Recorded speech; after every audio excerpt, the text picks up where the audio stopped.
God our Father, we are all your servants. We trust in your mercy and love.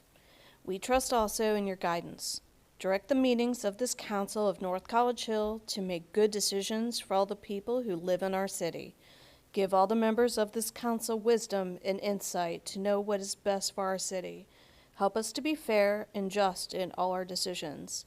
Bless us all to be the very best we can. With your help and guidance, we pray this in your name. Amen. Amen. I pledge allegiance to the flag of the United States of America and to the republic for which it stands, one nation, under God, indivisible, with liberty and justice for all.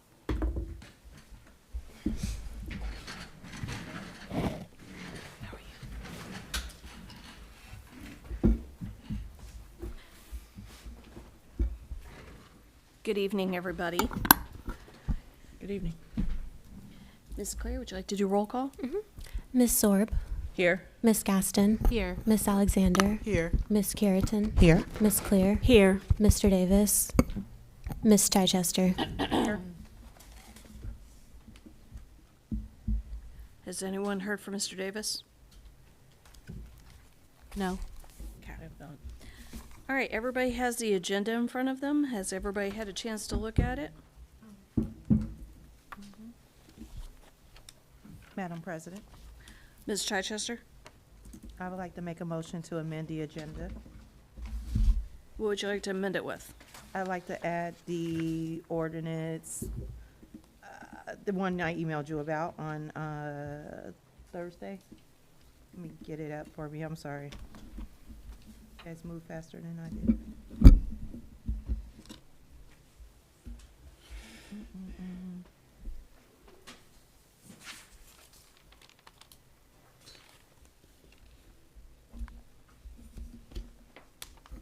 Legislation, or sorry, ordinance 2026, prohibiting the use of holding of an electronic wireless communication device while operating a motor vehicle within the city of North College Hill and establishing penalties.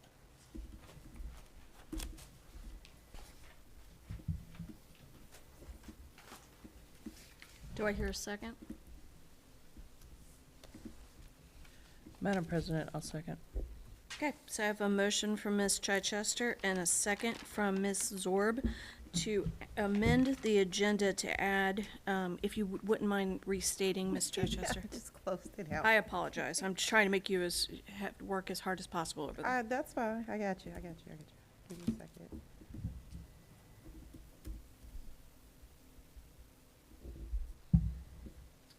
Ordinance. An ordinance prohibiting the use or holding of an electronic wireless communication device while operating a motor vehicle within the city of North College Hill and establishing penalties. Ms. Clear, I have, can you remind me what number ordinance are we on this year? It should be ordinance number 3. Okay, so we'll make this ordinance 3-2026. Thank you. Do you have that printed out, Ms. Chichester? No, but everybody has it electronically from our, I forwarded it to you on Thursday. No, I just wanted to make sure that she had a copy, so that's fine. I don't Madam like- President, Ms. Clear? just very quickly, for those in the audience and for those who do not have an electronic device right in front of them, it would be helpful to have paper copies available when we add legislation to the agenda for the That's what I sake was of asking for for. the sake of the general public, as well as just for our own internal reference. That's why I was asking for it. Okay. So there will not be printed copies today, is that what I'm hearing? We can, I We mean, we can, do I have. just don't have them. I'm we sorry, just- Madam we don't- President. 1 second. Ms. Gaston? I was going to ask if we could take a 3-minute recess so That's that what it can be yeah. printed. That's a great idea. Madam President, Madam President. Ms. Zorb? if we're not going to suspend readings, is it something that we could just, in the sake of time, could we just email it and have it ready for the second reading? Is that acceptable for anyone? I'm fine with that. That's fine. Okay, Madam President, yes. I was going to actually suggest what Mary Jo suggested, and discussion is on the third reading anyhow. So Thank you, Ms. Dixteen. Okay.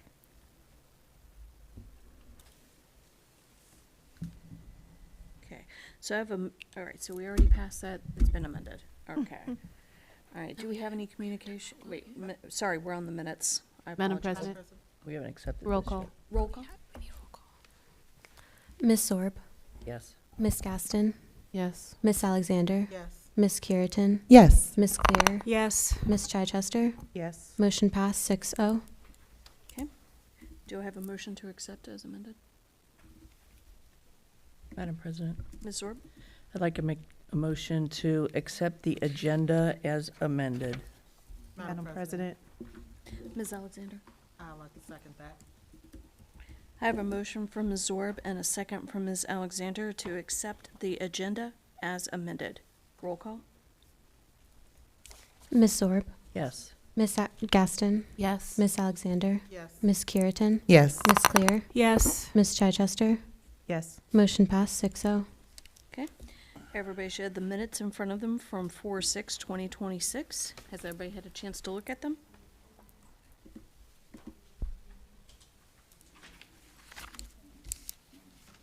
Madam President, Ms. Chichester? I make a motion to accept the minutes as presented. Do I Madam hear a President. second? I have a question. Sure, Ms. Gaston. So I'm looking at the minutes from April 6th, and I'm curious how this is going to work. I'm looking at roll call where it says that everyone is present. I see Ms. Clear was absent and excused, and I see that Mr. Davis was late, arriving at 7:10. Does that read as present or absent? I know we voted to not excuse him. What do we have here? So, number one, it's not absent, it's not, I would say it was tardy. Okay. But also too, that reminds me of Miss Clear. I know you just got back from going from far away. But it just as a reminder, I think we put this in your committee to talk about absenteeism and tardiness. Can we make sure maybe in the next meeting, the committee meeting, we talk about it? Yes, I can bump that up on the agenda. That'd be great. Thank you very much. So, Ms. Clear, if you wouldn't mind just kind of maybe elaborating right there in that section that he was tardy, arriving at 7:10. Instead of using the word late, put tardy. Yeah. Do we need a motion to amend the minutes, or since it's And just a I wanted word to see if change? anyone else had any issues, and then maybe we could amend it all together. Okay. Anyone else? Okay, can I hear a motion for my changing of verbiage? Madam President, Ms. Zorb? I'm not sure a motion is needed to just change that, Mr. Dieters. We're changing a word just from changing a late to word. tardy. Same Yeah. thing, Okay, good. synonymous. Yep. Thank you. Okay, so to restate, I have a motion from Ms. Chichester. I changed that word. Are you good with that? From late to tardy, so, Same. Cool. It's fine. Yes. all right, do I have a second? Madam President, Ms. Gaston? I would like to second. I have a motion on the floor from Ms. Chichester and a second from Ms. Gaston to accept the minutes as presented from 4/6/2026.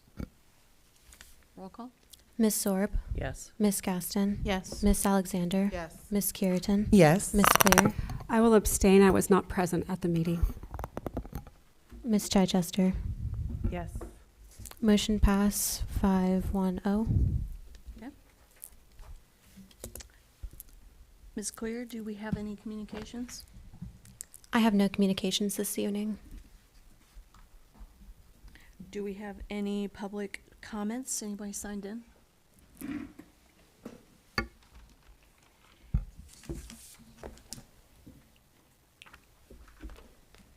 Nobody has signed in for public comments. Okay. Do we have any guest speakers tonight? Yes, we have Hamilton County Public Health. I believe they have a presentation.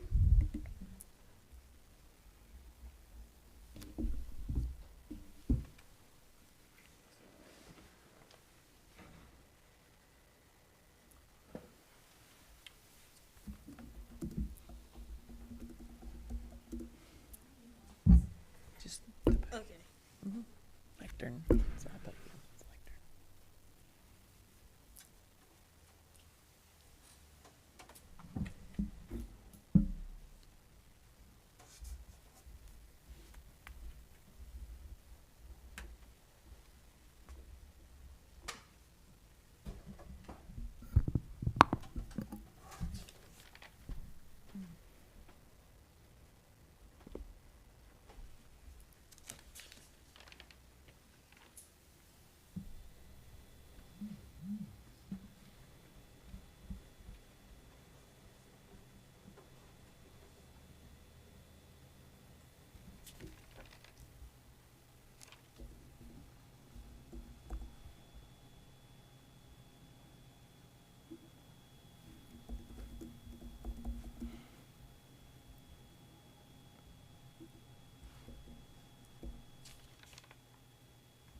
Not connected to the internet.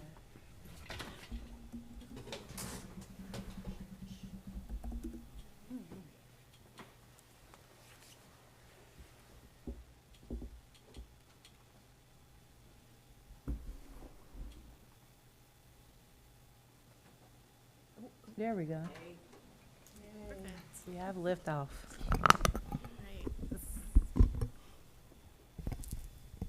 All right, can you guys hear me? Perfect. Well, thank you for inviting me tonight. I believe several of you coordinated with the North College Hill We Thrive contact, Maddie Hart. So again, thank you for having us. My name is Amanda Preslicka. I am a supervisor at the County Health Department. I'm here with my colleague, India, and we're just going to be discussing some of the lead paint programs and services that the Health Department offers, particularly the Lead Hazard Reduction Grant. Next slide. So we do a lot of outreach in communities like North College Hill at events like 513, and one of the frequent comments that I get is, wow, I didn't realize that lead paint is still an issue. And it very much is. So it was banned in 1978, and if that paint was there when it was put in and never removed, it is still there. And a lot of these homes are 100 years old, so it's definitely still a problem. Next slide. You can kind of see on the graph here, so the top years there, it was banned in 1978. So the closer you get to that time frame, it does drop off. The 2 decades before it was banned, about a quarter of the homes still have lead paint. But a pre-World War II, pre-1940 home, you're almost guaranteed to have lead paint somewhere inside or outside of the home. So it is still an issue, and it is very harmful to young children. Next slide. So if you do have lead paint in your home, how do they get exposed? It is a myth that the only way a child is lead poisoned is by eating paint chips. Obviously, yes, that would cause lead poisoning, but the biggest culprit is actually leaded dust that is created from deteriorating lead paint. So on components, particularly like windows and doors that you're opening and closing, if those surfaces are coated in lead paint, every time you operate them, that wear and tear and that friction is creating lead dust. It just gets in your house dust like any other, small particle. It settles to the floor where kids are spending most of their time. They're crawling, they're playing with their toys, and then they're putting their hands in their mouths, their toys in their mouths. And that is the most common way that children do get exposed to lead paint. Next slide. So the current federal threshold for lead dust on floors to be considered a hazard is 5 micrograms per square foot. okay, what does that mean? What does that look like? And for that, I like to use a football field analogy. Next slide. So the average football field is about 48,000 square feet. A sugar packet contains 1 gram of sugar or 1 million micrograms.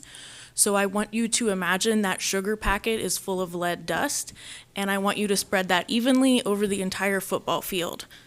You do the math, and that amount, that loading rate, is still 4 times higher than what would be acceptable on the floor in your home. So that goes to show you how easy it is for a problem to exist in the home, and how easy it is for your child to be exposed. Next slide. And again, that hand-to-mouth behavior really is the biggest culprit there. Next slide. So there is no safe level of lead in the body. There's no purpose for lead to be in the human body. You know, we need metals like iron and zinc and magnesium, but there really is no purpose for lead. So, you know, even if a child is not necessarily lead poisoned, really any amount can have detrimental effects. Children under 6 are most at risk, and really some of the effects largely affect the neurological system. So you're talking behavioral problems, lower IQ, hearing loss, and learning disabilities. And a lot of those parents might not even see right away, but it really impacts school later down the road. Also pregnancy risks. So lead in the blood can pass through the placenta and expose, children in utero. And probably the most important takeaway from this slide, the effects of lead cannot be reversed. So all of those I mentioned, the issues with school, the behavioral issues and the learning disabilities, those effects, once that damage is done on the neurological system, they cannot be reversed. So it is an issue for sure. Next slide. Well, good news, lead poisoning is entirely preventable. The CDC recommends getting your child tested at ages 1 and 2. And then if you move or situations change, if they're still under 6, get them retested. We talked a lot just now about how lead dust is the biggest culprit for exposure. So frequent cleaning is a huge and easy way to make a difference. So wet mopping hard floors, wet wiping surfaces. If you're putting your child down on their play mat, like just wiping down the play mat before you set them down. If they've been playing, wiping off their hands before they have snacks, easy things like that. And then feeding your child a healthy diet. So iron and calcium will reduce the absorption of lead. So even if they are ingesting it, those two minerals will decrease the amount of lead that a child does absorb. And then vitamin C increases the absorption of iron and calcium. So it's kind of like a magnifying effect. And then biggest thing, find the lead paint in your home. And that is what we can help you with. So next slide. So we do offer several lead services at the health department. We offer free paint chip and soil testing. This would be on a kind of a one-off situation. So if someone was doing a DIY home renovation project, you have your crusty deck in the back, you want to either tear it down and rebuild it or scrape off that paint and repaint it. You could bring in a quarter-size paint chip, put it in a Ziploc baggie, write your information on it, bring that to the health department, and we can test that for you, no problem. Same with soil. If you were wanting to do gardening with your child, especially maybe along the drip line of your house, and you just wanted to be on the safe side, you could bring in that soil for testing as well. The bigger service that we have right now is our lead hazard reduction grant program. So this is free lead testing in the entire home. We come out to the house, and then if we find any lead, we take care of it for free. And that is what India is going to be talking to you about. Next slide, please. So as you can see on our chart right here, North College Hill was the biggest community that benefited from our program. We had 15 homes that was enrolled in the program last grant that received roughly $277,000 in services alone. Currently, right now, we have 3 homes that are enrolled in the program, and we are even currently working on a home that was linked to a child that was poisoned with lead. So we want to keep that work going on. Next slide, please. So being that it is a government-funded program, there are some eligibility requirements for the program. The home has to be built before 1978 because that is when lead paint was banned. The home, it can be a home, but it can also be an apartment building. But if it's an apartment building, it cannot be more than 4 units. The program is open to those who are owners and also to those who are renting the property as well. And then also, we ask that there is a child that is in the home under the age of 6 years old or that is visiting the home. And they can visit the home 6 hours per week. So that's grandparents who are watching their grandchildren or a family friend that's babysitting. And then also another way is by having a mom-to-be that's expecting living in the home full-time because they are at risk as well. And then lastly, we do have a income requirement. So it is low to medium income, but for a family of 4, that's roughly $89,000. Next slide. So there is a process to getting enrolled into the program, and that's where I come in. I'm always in the community helping those who are interested with applying to the program. We do ask for a lot of documents, so I try to help them with hunting down all those documents and completing the application, whether it's they want to complete it at their office or, at their home, or if they want to come into office. And then after that, once the application is turned in, we do complete the in-home inspection for lead, the radon testing, and also we do an inspection for any potential safety concerns in the home. That's where we are testing every single painted surface in the home that we have access to. We are also taking environmental samples of dust and also the soil samples as well. And then after we complete all of that data, we take it and we share it with contractors and we develop a plan for lead repairs. And once they have that, they are able to create a plan to make the home safer. So once they have that plan, they will get started on the repairs. And usually during that time, we have staff that are on the scene, on the site, and they're constantly checking to make sure that they are following protocols, and there are compliance inspections to make sure that the home is being protected as this work is being done. Lastly, before the family is able to move back into the home, there is a final inspection, and that is our visual inspection and dust sampling, just to make sure that the work was completed correctly and that also proper cleaning measures were taken care of. Next slide.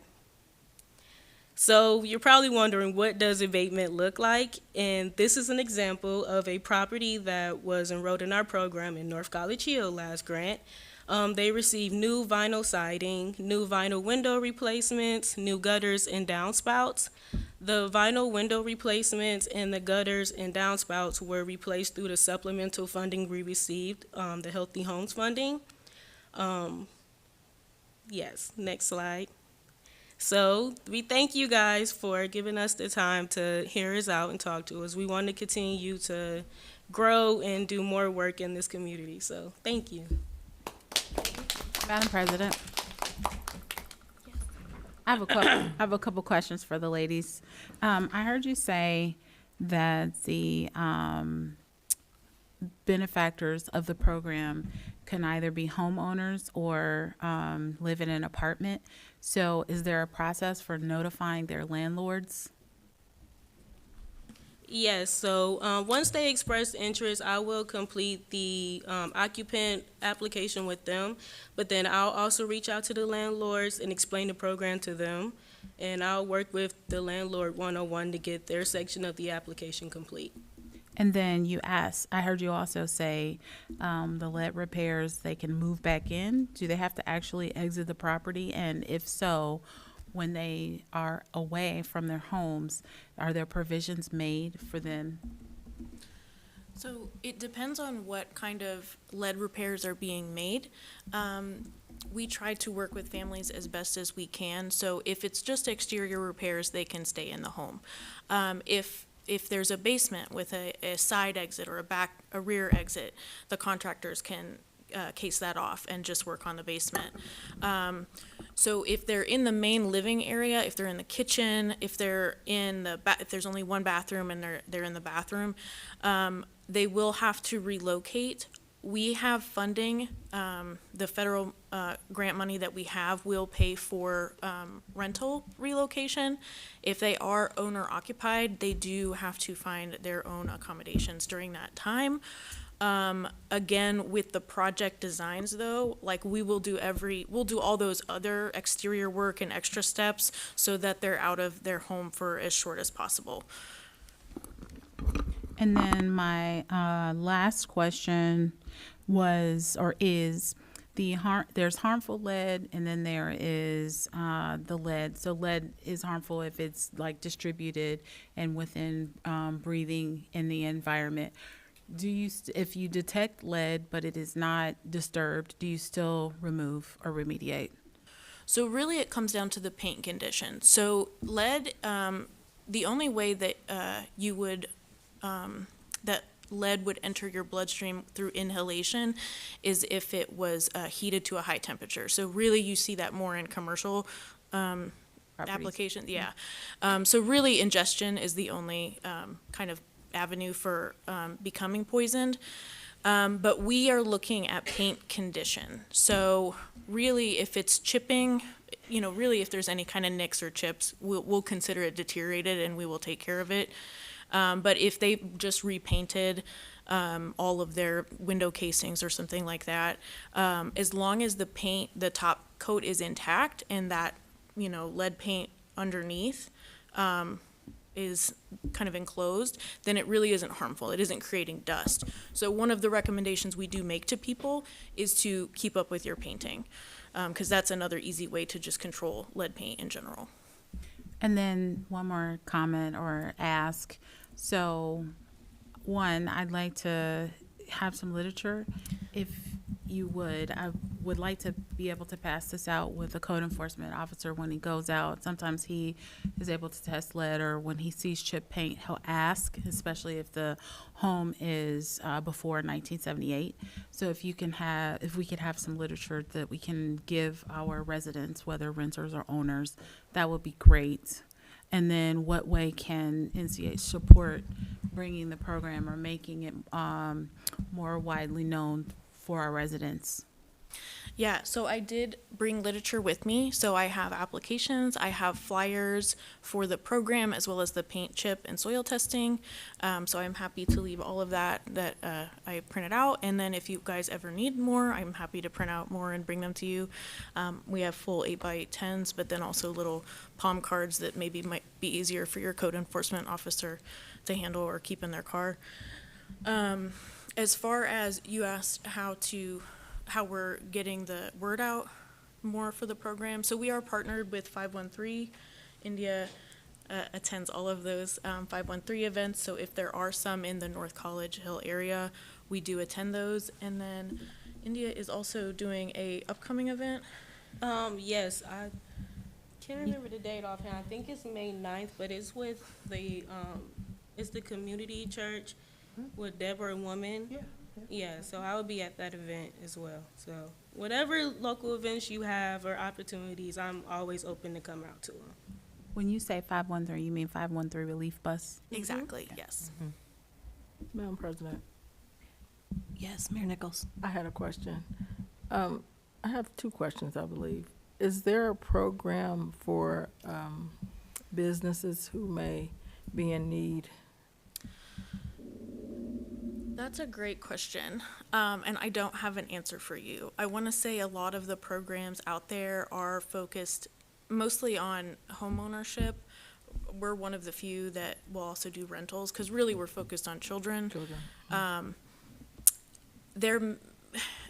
want to say maybe there's a grant with Tetra Tech to do water in lead, because I know that they work with schools, so they probably work with larger I was thinking organization. daycares that are in older buildings, that's just where. Yeah, and we've had one in-home daycare in the program, but yeah, and even those are challenging, because then you have the daycare, needing to make accommodations for all Right, of their for children. the Yeah. children. But that's a great question. So, and the other question I had was, is there ever a time where the actual homeowner or the renter, that the need exceeds what you can provide and they have to come out of their pocket? So we we do try to use our money, intelligently. But on average, each home receives about $20,000 worth of work, and that's on average. So there are some projects that far exceed that amount, and we do seek high-cost unit approval through our grant representative with HUD. We also have some other funding sources that we can occasionally pull from, especially if it's the case of like a lead poisoned child, and the property really is in need. We do have a few other pockets of money that, as the health department, we can kind of pull from in those cases. So we do try to. The cost minimal if they do have to come out of their pocket. Yeah, I think the only time that it would come out of the homeowner's pocket is if, when you start getting up towards, because we do have some units that go up to like 100,000 in repairs. So there's full abatement, where we're removing something. So like a window, for example, them getting entirely new windows if they were coated in lead, that would be full abatement. And that's almost always what we do for windows.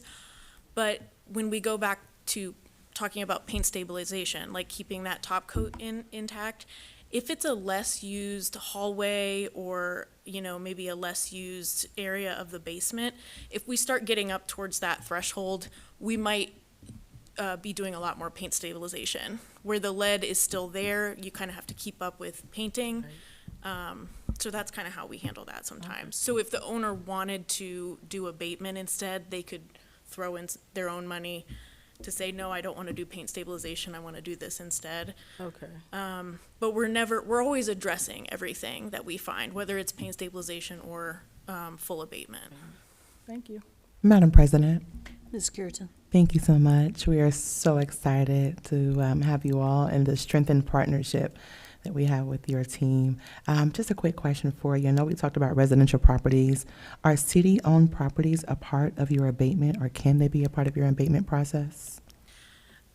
I want to say no. Yeah, I want to say no. So units can be enrolled, and you may have heard India mention, for like apartments, the cutoff is 4 units. But I think even for the voucher homes can enroll. Yes. Voucher homes, like private, like Section 8. But those that are more public housing cannot, but they have a different protocol for following up on lead abatement. Okay, great. Thank you so much for coming. Madam President. Ms. Zorb. So I thank you so much for coming. This is incredible information because, like you said, most of our houses are older. Like my house is over 100 years old. So, but I did hear you say something about the water and lead. Did you? Yeah, so I might have mentioned that when she was asking about commercial properties.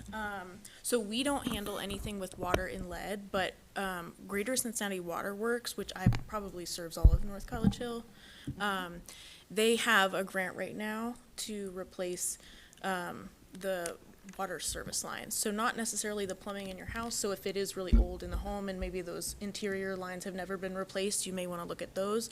But Greater Cincinnati Water Works is in the process of replacing all of their lead service lines on the private and the public side. So they probably have an order. I know that they will escalate a property, like if there is a child involved that has been exposed to lead. But I do believe that there is a timeline for them where they are kind of mandated to replace all of their lead service lines. So there's a map. So I want to say I can email it, but if you just Google like lead map, Greater Cincinnati Water Works, they have a digital online map that you can Google your address and it will show you, because they've already surveyed all of the water lines, it'll show you if they know that your home is lead on the public and private side. Perfect. Thank you so much. No problem. Thank you. All right. Where would you like me, or who would you like me to give the materials to? Okay. Thank you.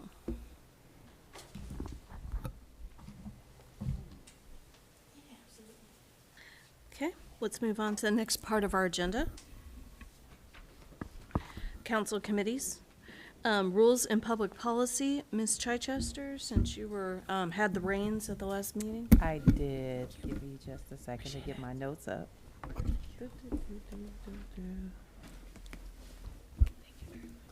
All right, so rules and public policy, we had a packed agenda, but we were only able to get to a few of the ordinances.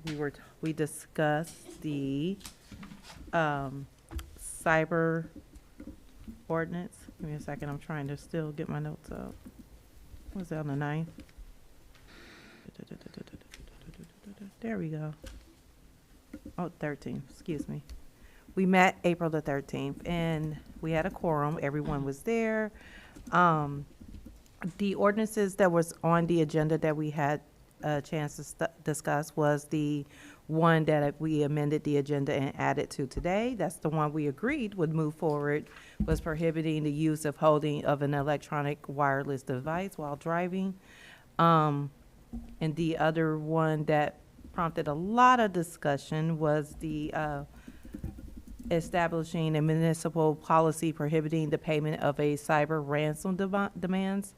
We're going to still have that one in committee, and we're still discussing that one. And the other ordinance that we were discussing as well, we didn't agree to move that one forward. That's still on for discussion, is requiring elected officials and individuals holding elected office in the city of North College Hill to be current on all municipal income tax obligations owed to the city. And that's as far as we got on the agenda. Okay, Okay. thank you. And when do you meet again? Oh, May 11th, thank you. I knew it was after Mother's Day, but I did. May 11th at 6 p.m. Okay, thank you. You're welcome. Safety, Ms. Curitan. Thank you, Madam President. We also met on April the 13th, and I am so excited about the healthy discussion that our committee had. One of the things that we really talked about and kind of lived there for a little bit were the speeding bumps in North College Hill, are finding even ways to create a road diet for our city to really allow people to know that speeding is not something that we want to tolerate or accept in our community. There was significant discussion as well regarding ways that we can strengthen the safety of our community with partnerships with our police department. I'm very, very excited for that partnership. And then we also talked about 1819 Dallas Avenue, which is a home that is owned by the city. Ms. Dukestein is working to bring back some additional information, including an appraisal. I think that's the correct word. Yeah. Yes, I think so. An appraisal of the home for our next meeting in May, on May 11th. And so I'm very excited. I want to thank every citizen who has watched and who has provided feedback. We are not just here to give you information. We also want to hear from you all as well. So if you have any questions regarding safety in our community, we are available. I am a committee chair, and I can be reached at kcuritan@northcollegehill.org. And I also invite any of my council members, if they have any questions or concerns, they are also welcome to attend. Thank you, Ms. Curitan. City Community Development and Recreation, Ms. Gaston. Thank you, Madam President. Our next meeting is April 27th at 6 p.m. And during that time, we're going to discuss a couple of things, upcoming events, and moving forward with the 1500 building. So I encourage any and everybody to come and visit and participate. If you have questions, you can email them to me. That's all. Thank you. You're welcome. Budget and Finance, Ms. Zorb.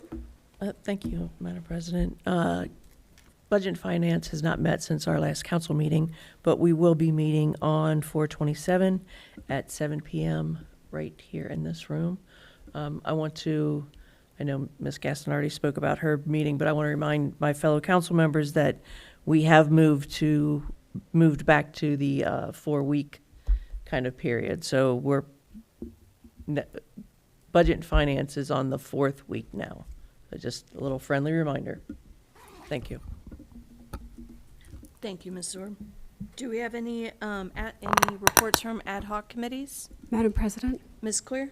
Thank you. I attended the CIC meeting, which took place on Thursday, April 16th, and we had several discussions around some of the projects that the subcommittees are working on, including they have 9 properties currently in their portfolio, and they're working on developing packets essentially to get those properties sold eventually. And the goal is to have those properties go to residential owners rather than commercial developers. So even if they are rental developers, that is the direction they're going in, with home ownership rather than, anyway, I got my point across. All right.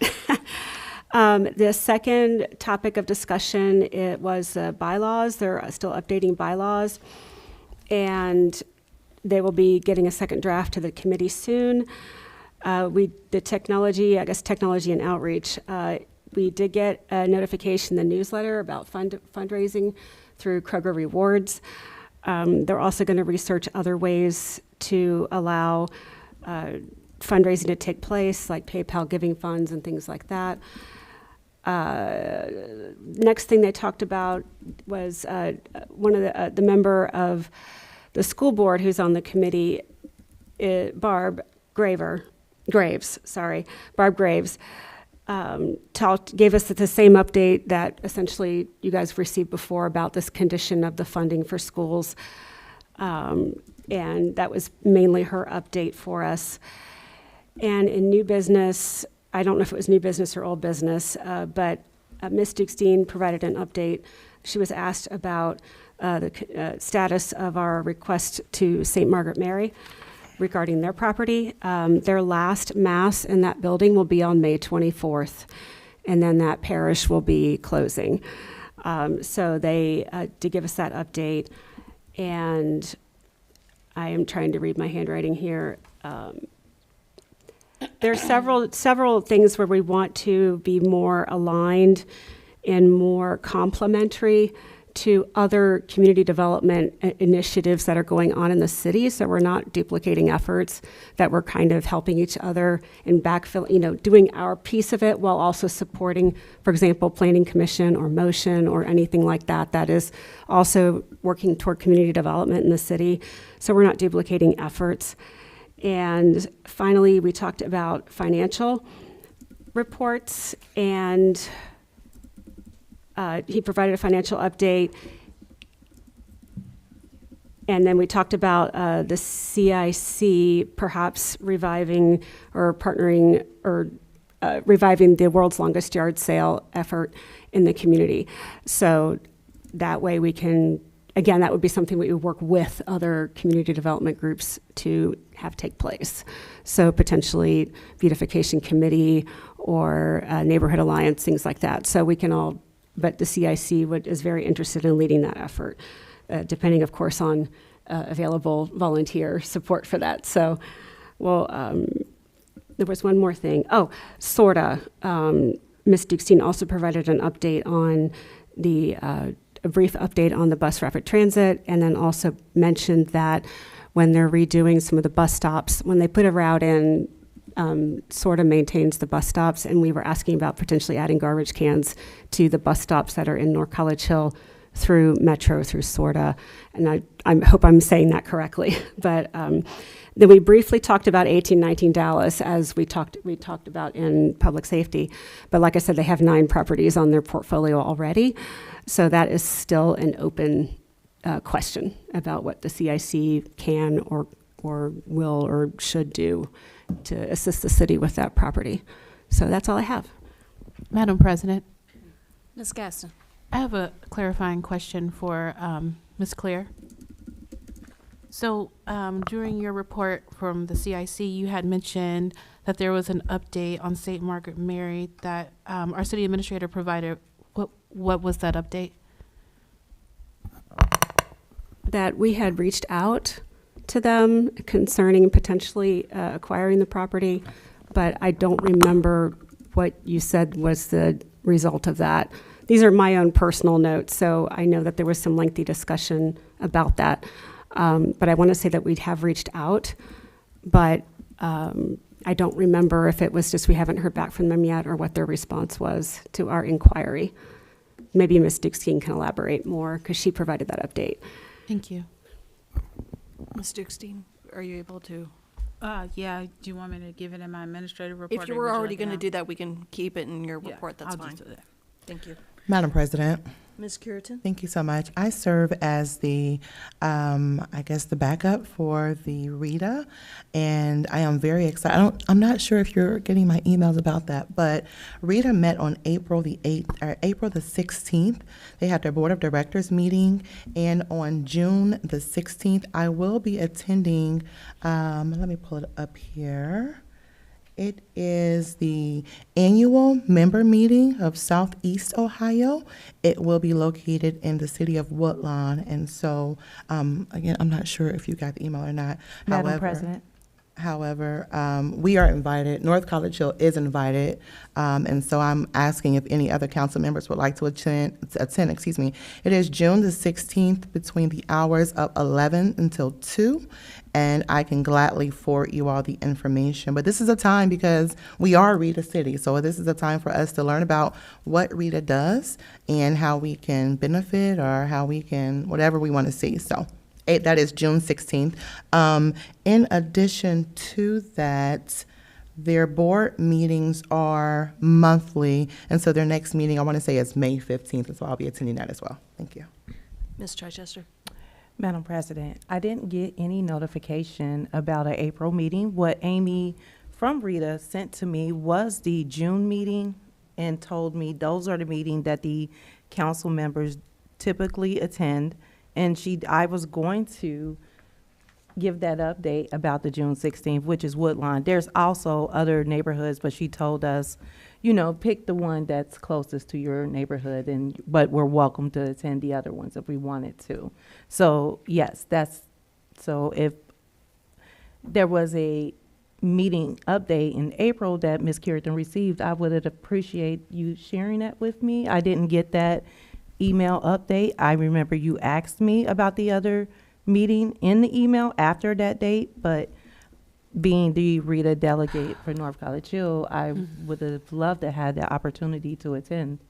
No one shared that information. Guys, to prevent a little bit of the back and forth, if we could take this offline. I know one of you is the representative and one is the just in case person. So if you want to take this offline, I appreciate the clarification about, it's very good about knowing that Woodlawn is not the only city. You can choose one that's closer to you or whatever. Thank you for that clarification. But we have 2 meetings coming up for Rita, so if you guys can take offline and work it out, that'd be great. Okay, can I continue with my ad hoc update? Oh, sure. I'm sorry, Madam President, I wasn't done. I do apologize. Just to clarify that, to avoid the back and forth, and I thank you, Madam President, for contending to that. The dates are June 9th in Napoleon, Ohio, June 11th in Strongsville, Ohio, June 16th in Woodline, Ohio, and June 17th in Upper Arlington, Ohio. So it is my assumption that Woodlawn would be the closest to us in Cincinnati. And so there is lunch provided. They just need a simple head count. That's all I wanted to add. So if you are interested, I can forward you the information. That's all. Thank you. Excellent, thank you. Ms. Chichester, are you complete, or did you have more? Oh, yeah. Are you ready? Yeah, I'm ready. Absolutely. So I would like to say publicly, thank you to the public health people that came, employees that came through the initiative of the We Thrive, that we had our meeting on April the 17th. Our next meeting for We Thrive will be May the 15th at 2 p.m. here. Also, at that meeting, we discuss our Safe Routes to School initiative. I think the mayor, the chief, the superintendent, and we had a little discussion on whether or not the rec director would be appropriate to attend that meeting as well. I think they're going to be at 3:30 to 4:30 in the evening. There should be a virtual option available. We discussed a little free pantry project, but where we're following up with Public Works and Ms. Dukestein on the location. We reviewed our action plan, which is extensive, and I love it. It was really detailed and outlined. I won't give you guys the extended version. I'll put that in email and send it out to you guys with the We Thrive update on there.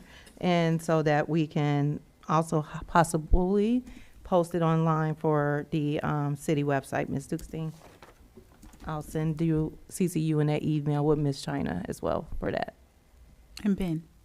And Ben, yes, good old Ben. Is that it That's for your it? update? Yes. Thank you, Ms. Chichester. You're welcome. Madam President, Yes. Ms. something Kruger. that Ms. Chichester mentioned that triggered my memory is that we are having our Safe Routes to School meeting. I believe, Ms. Dukestein, I saw today that you forwarded over to our rec director. And so we have a team. Dr. Blaylock has pulled individuals to partner and work with this. Dr. Blaylock and Hamilton County is also a part of that, public health. And so we will be meeting on April the 28th over at Clover Nook at 3:30 p.m. And so I'm very, very excited about the Safe Routes to School initiative and everything that is coming from that, and then the funding and the grants that the city is potentially able to receive from that. So if there's any other council members who would like to attend as residents, you are more than welcome to attend. That is April the 28th from 3:30 to 4:30 over at Clover Nook. Thank you for that update. Madam President. Ms. Orb. Hi, I was just wondering if, between the two of you, if one of you could send out the RETA, the RSVP Yes, to all I'll of forward it right council. now. I'll need to check my calendar to see if I can attend, but it is something that piques my interest, so thank you. Come right up.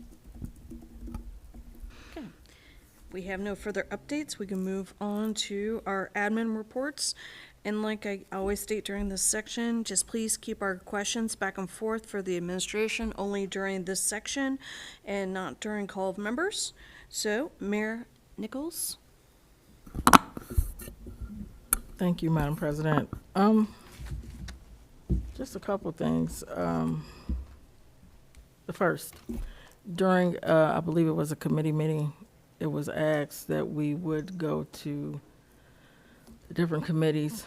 Have not gone to Planning Commission, but Planning Commission representatives were at the CIC meeting, and I did ask them about the possibility of acquiring 1819 Dallas. I believe after Ms. Dukestein gathers her information, they it did strike a little bit of interest in them. So I'm sure the Planning Commission rep who was there could take it back to Planning Commission, but CIC would possibly be interested in that property.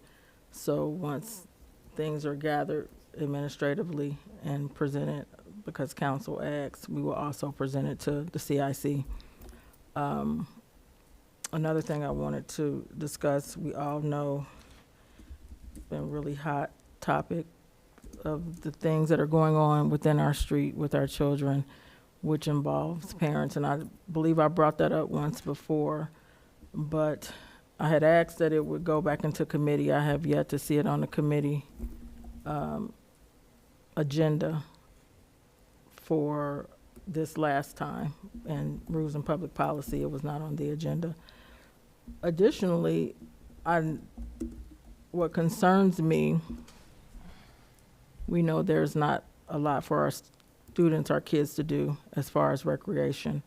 I myself used to take my kids out of the neighborhood recreationally because there was really nowhere to go. We go up the street for basketball, downtown for ballet, what have you. They were too old. Once the ballet opened over here, they weren't interested. So we're finding out, as most of you know, when we leave out of here, kids are loitering in the back. And so if I'm not running them, Ms. Dukestein is running them off. We really want to run them somewhere appropriately. So I'm not sure if now at this particular point we need to do some type of legislation that involves loitering, but we need to do something as a city. Now, I would like to have council's input. I mean, I could say, Mr. Dieters, we need a piece of legislation that says this, but then it has to come to council floor to get approved, and then we have all these questions, right? So I think that the input should come from everyone. We need to do something. We need recreation. I mean, I've talked to multiple people, and I'm not opposed to it, who wants to do different programs here outside of the center. But that's not gonna reach everybody, right? But we need to have some ground rules and start making somebody be responsible, because parents have a responsibility, and so do we. We want safe streets for everyone. And some few people, not a lot, who I'm talking to, when they start hearing it, they start to say, I'm a little nervous to walk to such and so anymore. No one wants to be afraid to walk in their own neighborhood. No one, whether it's kids and or adults. You have kids feeling the same way as well. So I just think we need to, I'm asking, you know, for whatever reason, it could have been left off. Maybe you don't. If you don't, then we'll look over the legislation. I'll pass it to Mr. Dieters. It'll still hit your table without, you know, and you'll still send it into discussion. Mayor Nichols, I apologize. I was trying to wait for you to come to a natural pause. I apologize. So I know you had brought up before, and Ms. Clear was not here. So now that you are back, we had spoken about the parent responsibility ordinance, right, Ms. Nichols? Is that I'm what sorry, you're? and it is ordinance for 2014. For 2014. I'd like to refer this to your committee to kind of review and see if it can be updated, if you're looking for an update in a discussion. Yes, I mean, if there's nothing that we don't feel that needs to be changed or updated, but now at this particular point, I believe that ordinance, and I'm sorry, Madam President, that ordinance puts some responsibility on the parent once the child continues to have incidents within our neighborhood, right? So maybe we need to change something, because you have parents who have videoed and did nothing. They watched it. So what's the responsibility there? As an adult, I couldn't imagine video kids with what happened in that particular video and not feel like, okay, you're just as guilty as they are. That's my opinion. Madam President, Yes, Ms. Claire? I was, in listening to the meetings which I was working on and her remarks, since the policy essentially already exists and we're refining in terms of public safety or community, I would wonder if the Public Safety Committee or the Community Development Committee might be a better fit, because we're already talking about like enforcement and safe walking to school and things like that in that committee, that it might be a better fit just because they're already having those conversations. I'm just going to propose that. And also, sorry to chomp on your end there, and also it can be concurrently in a couple different committees. I see where it could fit into safety, and I also see where it could fit in city community development real fine. What's your thoughts, chairs, about maybe working on it together between two committees, or do you think it fits one more than the other? I would absolutely love to have it in my committee to Okay. discuss it further with my members. Okay, so maybe we'll start it out there. Sounds good. And then, I'll officially refer it to your committee, City Community Development, Ms. Gaston. Yes, ma'am. And then, just kind of report back to us, and if we need to also maybe send it to safety for maybe to be looked over or something else, we can at that time. But I think it would fit real well in your committee. Thank you. And Madam Madam President, oh, I'm sorry. Sorry, Ms. Alexander, you were next. Question, I know we don't have anything like tangible here. Has anybody reached out to the flock to see if we can coordinate? I mean, I've never been in there, so I don't even, but part of my call of members was something about that. But, since that is an established place, it looks like it has ample space from the outside. I've never been on the inside. Has anyone tried to talk to what we already have here in the community? We have. Even as a Band-Aid even if it's temporary or something. Madam President, Yes, Mayor Nichols. there has been conversations with them, and they do want to partner with us, but the facility is not the Flock anymore. I can't recall the new name of it. It's under different ownership now. And the activities are actually different than what they were before. They have, before it was weight room, basketball, I believe it's a skating rink, and I can't recall what else is in there now, but it's a totally different owner. And Volleyball. They have a lot of volleyball. Yeah, volleyball was in there, soccer, basketball, but now they have a skating rink. So they took one of those courts and it's no longer one of those activities. So, and if you want to be really transparent about it, we would need someone that the cost would be minimal, right, for our kids to go in, even as adults to go in. Madam President, Ms. Curitan? thank you so much. So yes, you are right, Mayor Nichols. The flag is under new management. I actually have his direct contact information, so I'll gladly reach out. If we actually have a plan, I don't want to just reach out blindly, but we maybe want to have a proposal of what we want to offer. It's my understanding that he's not local, and so when we do it, I want us to make sure that we're walking in lockstep. So whatever council administration agrees upon, we can gladly do so. In addition to that, there is a church in our community that is open for our youth, and it's right on Galbraith Road, and it's Life Springs Church. Life Springs has, so the way that it occurred is Life Springs noticed that there were kids, and I hate to use the word loitering, but they were congregating in their parking lot. They used to have it where there was just one night a week on Thursdays. Now it's every night. Their pastors and their leaders of their church have installed a permanent basketball hoop any time of day. Hopefully not during school hours. You will find kids in their parking lot playing safely.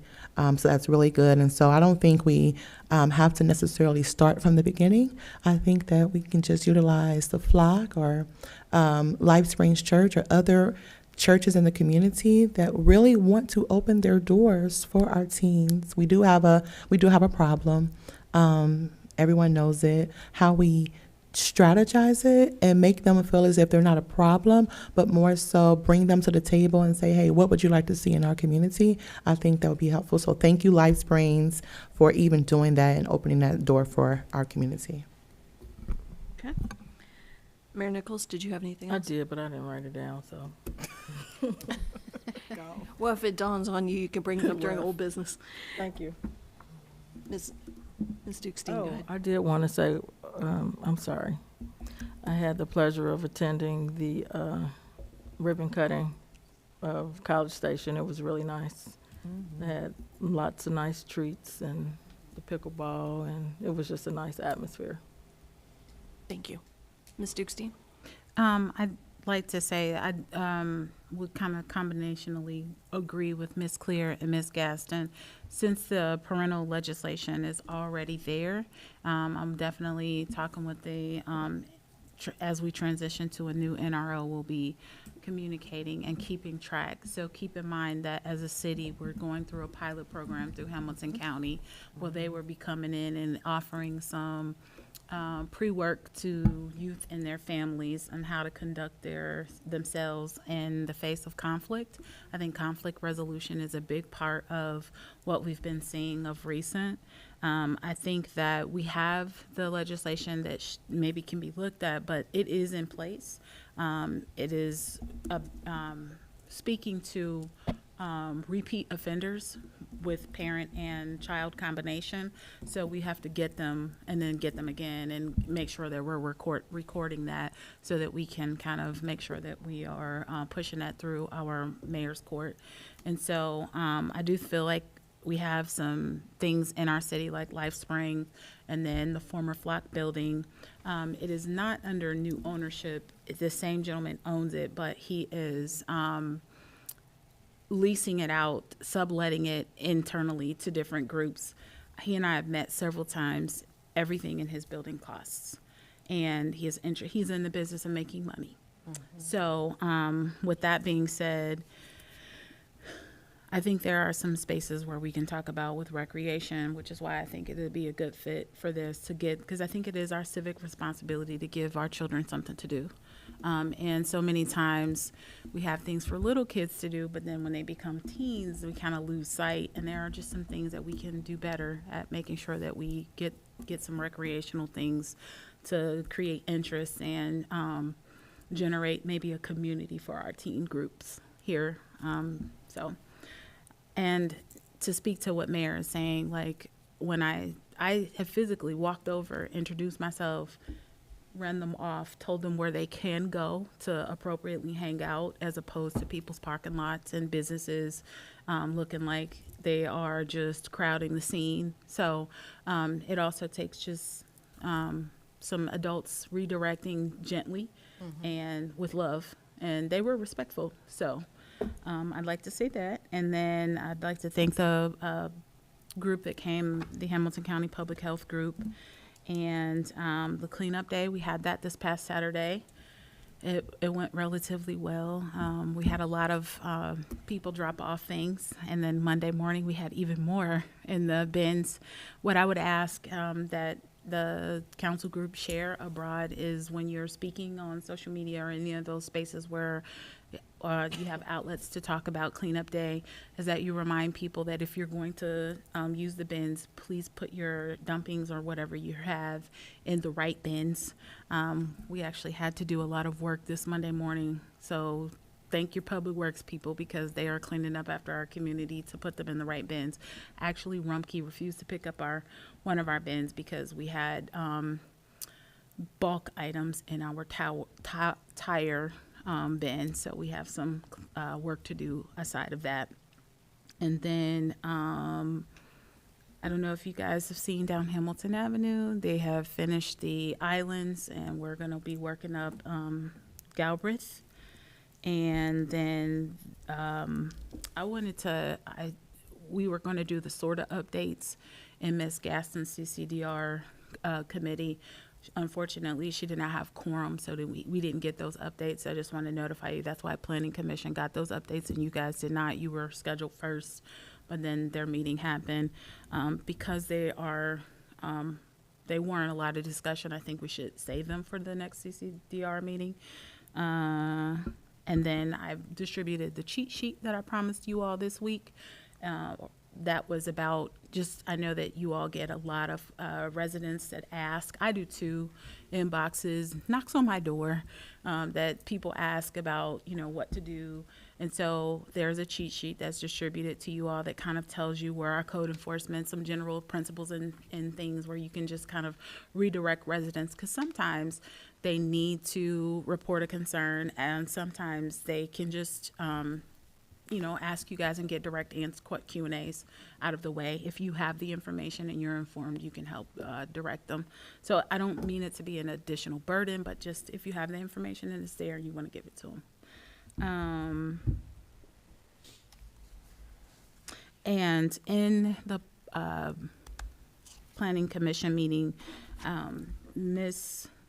Clear talked about revitalizing the world's longest yard sale. They do want to take that on. They said the word revitalize because I don't think that they realized that we had it last year. We did actually have it. It hasn't gone anywhere, but they potentially might want to take ownership of that event and then just continue it on. Safe routes. So I just wanted to kind of say this from an informative platform. Safe Routes is primarily the benefactor for the schools. The reason that the city sits in those meetings is because sometimes the signs are in the right-of-ways or in spaces that belong to us, but the money itself is primarily granted to the schools. There are very few opportunities where it's given to us. We sit in there just as a check the box. So it is okay for our recreational director to attend and kind of glean from those meetings and pass that information up. I just wanted to say that. 1819 Dallas. So Mayor had spoken on potentially the Planning Commission talking about it, and then maybe the CIC obtaining it. So the work research that I'm doing around that is getting the appraisal from you guys that you guys had said that you wanted me to get, and then also looking into the grants primarily through the Port Authority, because just because CIC is a 501c3, it doesn't mean that they are able to access all of the dollars that are associated with this municipality that can collect. So I just want to make sure that before we pass it over, if we pass it over, that we can get all of the dollars to do something about it. And then also just understanding the total condition of the address. And then the RETA meetings. So I'm not real positive of what the communication that you're getting, but there is only one member for RETA, and that is Ms. Shiva Stevens-Knott. Everyone else is kind of a backup. There may be an opportunity for council members to attend something else, and that may be the communication that you're getting. But I know primarily, well, I'm not going to say primarily. I'm going to say primarily, but I'm not trying to exclude, but I am saying that the tax representative in the city is our finance manager. I know that there are space. It kind of works if any of you are familiar with OKI. The council member is the actual member, but the city attends and supports as an audience member. So that's kind of the same way that the tax group works, but it's the flip. The city is the member, and then the council members are audience members. So I'm not sure what's circulating, and you all may be the guests of honor to attend and explain what's going on, and that's fine, but I just wanted to clarify that that's the way it works.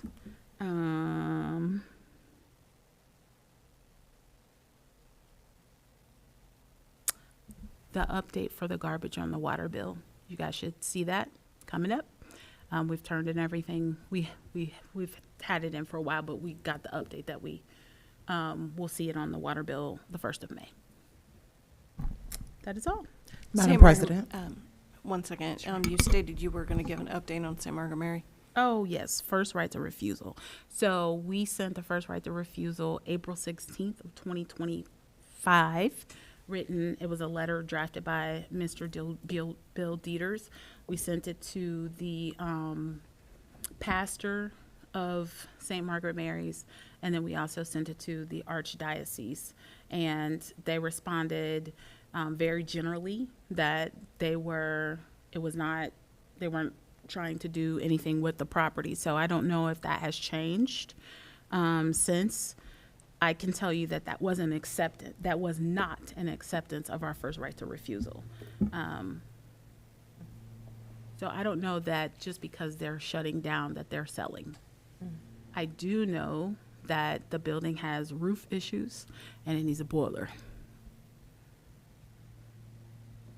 Okay. Ms. Cureton? Madam President, I'm Ms. just looking for that date again. Did you say 4/16/2025 that was sent? Yes. Thank you. So it's been over a year ago. Oh, okay. Thank you.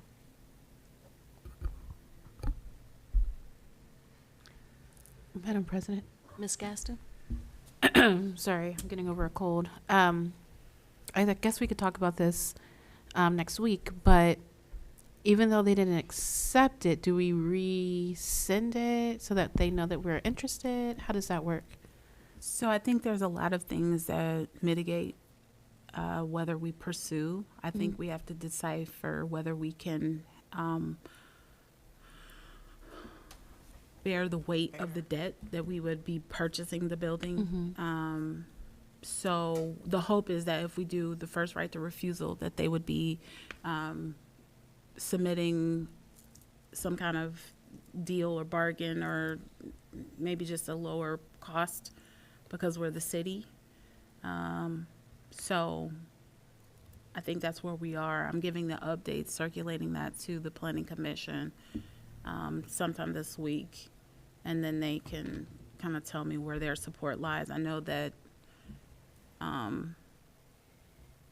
there's been talk and interest in obtaining it, and so we would have to consider not only the debt for the purchasing the building, but the repairs also. Thank you. Madam President. Ms. Cureton? Thank you so much. So a couple of things I just wanted to clarify. Excuse me, I don't have a code or anything. Just want to clarify, when speaking with Hamilton County Public Health, they also have shared that they are excited to have the city lead this project, although it is something that will benefit the students who walk to school or bike to school, hopefully. It is something that is it focuses on the school, but it's city implemented and it's community benefiting, right? And so that's why it lived in the council, I would say in the council hub in 2020, and why it now lives in council hub again in 2026. Per the information that we have received from Hamilton County Public Health. As mentioned before, Dr. Blaylock has a team who is working with the city, and in order for it to happen, we're all working together. For example, Paige at Hamilton County has a person in mind in the city to be the project manager for this project. And so it will take collaboration from city in their official capacity and from the school in their official capacities, to actually implement that. I just wanted to clarify that. I don't know where you thought it was something outside of that. I hope that provides a little bit of understanding. And in addition, I wanted to also share in the email that I received from Amy, she actually extended the invitation. It wasn't a request that I asked about. She actually sent the information over to me to say, hey, I want to make sure that your council and your city is involved and knows about these things that are happening. So I want to just provide information on that. Also, excuse me, do have a couple of questions for you. Can you provide a status of the sign at 1500 West Galbraith? Yes, the sign is being refaced, so we talked to them today. They should be up and going back on this coming Tuesday. Okay. Not tomorrow, but the following Tuesday. Okay, great.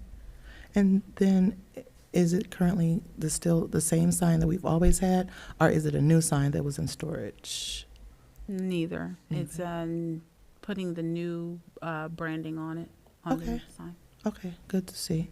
Also, can you confirm the number of vacancies that we have in the city as of this week, last week? Vacancies? Mm. Are you mean staffing vacancies? Yeah. Mm-hmm. 2.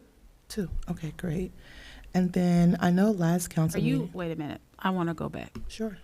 So in terms of ones that sit under me, Mm-hmm. 2. Yeah. In terms of fire department, police department, No, I'm not asking. okay. Yeah. Okay. The other inquiry I wanted to touch base with you on is I understand that Mr. Porter, our HR director, did attend a youth hiring event a couple of Saturdays ago. I just wanted to see if you could provide an update on his behalf and if the city will be able to hire youth this summer. I'm not sure what the program offers. We are still understanding if we're going to be a benefit factor of what Hamilton County offers. Sometimes they place students and they pay the students and then we employ them. Sometimes they do not. They just expect us to pay them. So if it is a scenario where we don't qualify for grant dollars, where they put students on our city grounds for payment, then if it's not that, then we will not participate.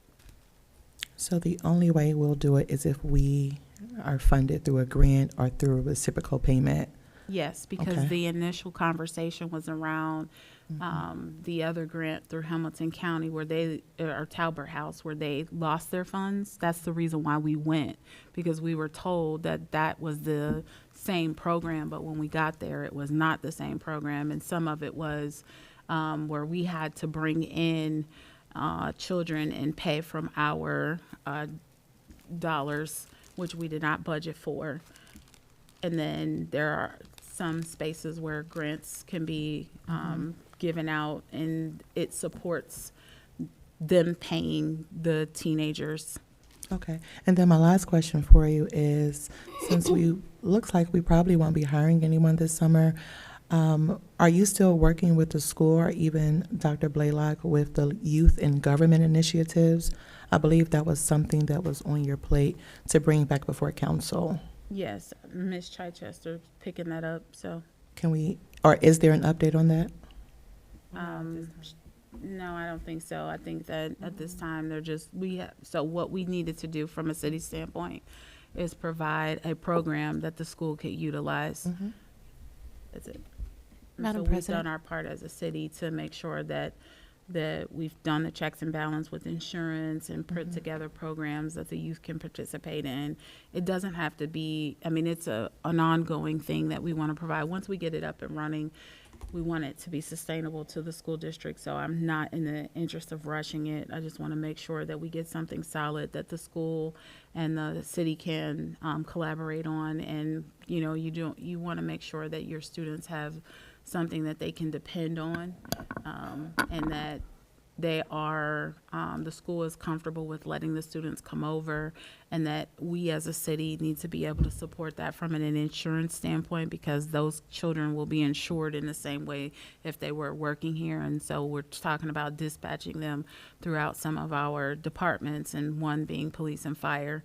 So we were making sure that all of our I's are dotted and T's are crossed. Does that also apply with the youth who are working with Judge Bloom's office in the city? So no, because Judge Bloom, one of the things, that program is still yet being developed. They don't even know what they're going to do. They are just, this is a pilot program that they are kind of determining what the parameters of it are. And when they get those parameters, then they will release that to us. But what we are requesting in return is that if youth from our city have or assigned community service as kind of like a punitive thing, that we are the benefactor of their work. The community service comes back to North College Hill. They may say, no, we're not doing that. That's just a suggestion. Thank you. Because they are also receiving grant dollars, and I'm not sure that they've actually received the money in hand. Thank you. Ms. Gaston? Ms. Dukestein answered my question. Thank you. Madam President, Yes, Mayor Nichols. I just wanted to make a statement. There are some safe routes to school dollars that are granted to municipalities for sidewalks, for different infrastructures. I believe part of our, I could be wrong, we used to have a pathway that died at the feet. I can't remember if that came from safe routes to schools. I thought it was We Can't remember. That was We Painted Thrive. Thrive. That was We Thrive. But I Bruner. do know some of it is from infrastructure. It's from, I want to say, is it DOTS? But I can't remember what the acronym for that is. But the Safe Routes to Schools does benefit some sidewalk projects for municipalities as well. Madam Thank you. President. Yes, Ms. Dukestein. And Mayor, you help me understand, because the sidewalks actually belong to the school district. The sidewalks belong to the property. But there's still funding for municipalities. So, and the school districts don't necessarily go out and fix the sidewalks. You would get a contractor, but where does those funds come from? It's, we have to play a part as well in the safety of the community. So the school district, yeah, they do primarily think about the kids and their safe routes to get there, but we have to play a role as well for the infrastructures around it. For instance, that island where the one sign was, the school district doesn't own that. So we have to be in agreement and say, hey, That's We'll- what I was saying. we'll partner with you and use or fix our infrastructures. But typically when something happens to that magnitude, they go to the city, not the homeowner, pretty much, so, or the school, just like the traffic signs. Not the traffic sign, the blinking signs, the 20 miles per hour, right? So the school district, so that's how initially, many, many years ago, Ms. Zorb, I don't know if you remember, the very first Safe Routes to meeting, it was Cheryl Long, yourself, me, our previous police chief. That's when we first introduced it, and the collaboration was what was the school district gonna, how would they benefit, how would the city benefit? That's how it initially started. But I do know some projects are done with safe routes. Madam President. Ms. Orb. So I'd like to see if I could add a little bit of clarity on the Rita issue. When I was on the I'm going to call it a liaison because I don't know what else to call it, the council's role. but there is only one voting member per entity, and that is what Ms. Stevens not is. She is a voting member, and then council is there just as, I'm still going to use the word liaison. So we are able to attend, but we don't vote while we're there. Madam President, Ms. Dixon. agreed. But that's what I was saying in terms of OKI. So Ms. Clear is the representative for OKI. She's the only voting member, but I go and I sit in the audience and I'm not able to speak. It's the same with Rita, but it's the opposite. Ms. Stevens Knott is the voting member, and she helps guide the conversation. Council are able to attend, but they're not able to create input or have a vote. So I was trying to make that comparison so you could see the flip-flop. Ms. Dukestein, I do have a question about the student council night, the student, however you want to word it. When we used to have it where the students came, I'm not real sure how insurance would fall into it, but they would come and like one would be the chief of police for the night. Everybody would play a role, and they would come, and it was part of their student government. And I know that I think me and Mayor Nichols went back to the school and spoke to the student government class, but there was no mention of insurance because they would just be coming and participating in a one-time event for the evening. Correct. That's for council, and that's a extracurricular to the school for the council involvement, but we are wanting to get them involved more than just council. So that part of it, Ms. Chichester is going to talk to Mr. Spangler, only because there's a prior relationship there. And so she's just handling the part where it expands beyond council then? just to make the initial contact, and well, I won't say what we talked, he and I talked, but to just follow up with the council portion of it and what he feels like can be appropriate for the high school students in relationship to the government classes that he teaches. Okay. Thank you. Okay, any other questions for the city administrator? Madam President, Mr. Davis? yes. Back in regards to 1819 Dallas, when you say you're referring to the Port Authority, is that that's the you referring to the land bank? Because I know the land bank is under. Yes. Just making sure. Yes. Appreciate you. Okay, anything else? Mr. Dieters, anything from? Madam President, the only thing I did have, Ms. Dukestein indicated today that there were some questions at some point with one of the committees regarding the ransom software statute.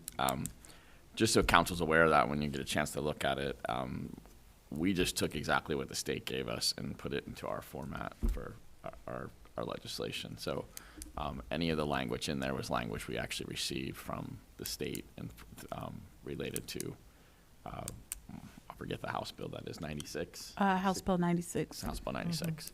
So if there's questions about that, just want you to be aware of that. Otherwise, I don't have any other report.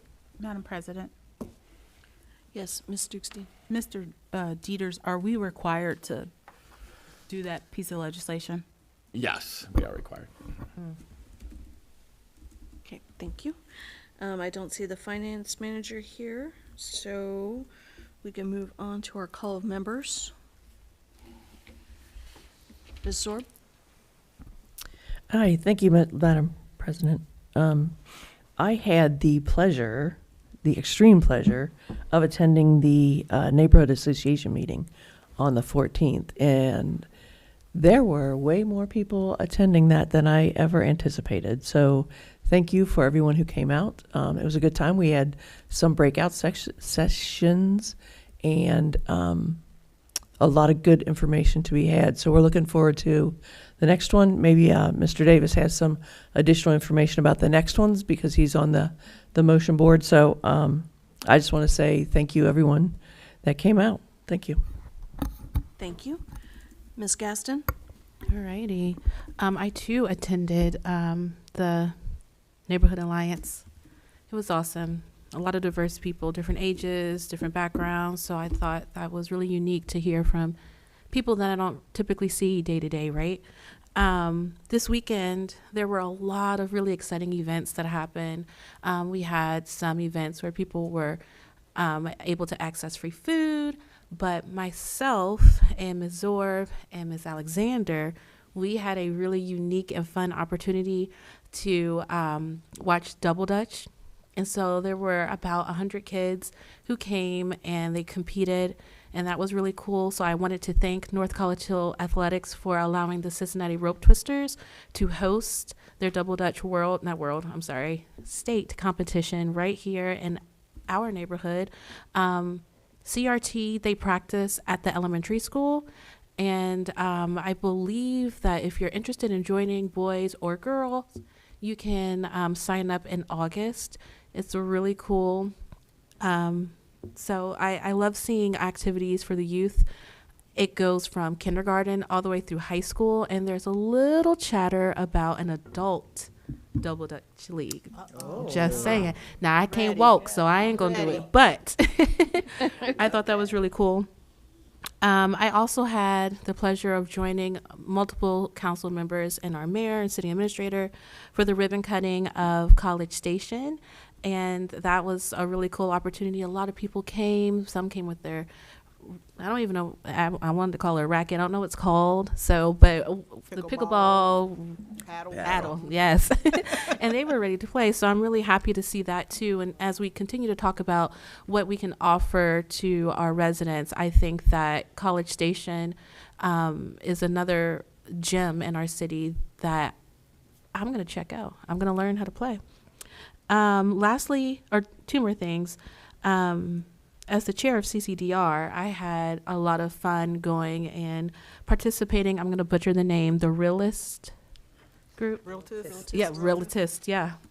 And Realtist. yes, the Realist. I don't know. But it was really cool because there was a panel and we discussed what it looks like for council, for governments, for municipalities to kind of help bridge the gap for people to own homes, and not only to just own them, but to maintain them, and just policies that we come up with to help home ownership. So that was really unique for us to participate in. And lastly, shout out to our police department. They are everywhere, and I see them pulling people over because speeding is a really, really big deal here in our city. So having our police department out and working really hard, it made me happy. Also, shout out to Aaron Wallace. I was driving down my street and he was pulling up, and I was like, what you doing? Don't look at my house. I'm gonna cut my grass tomorrow. But he's out there and he's working really hard to make sure our city is in compliance. So shout out to him and our fire department and everybody who works here at North College Hill.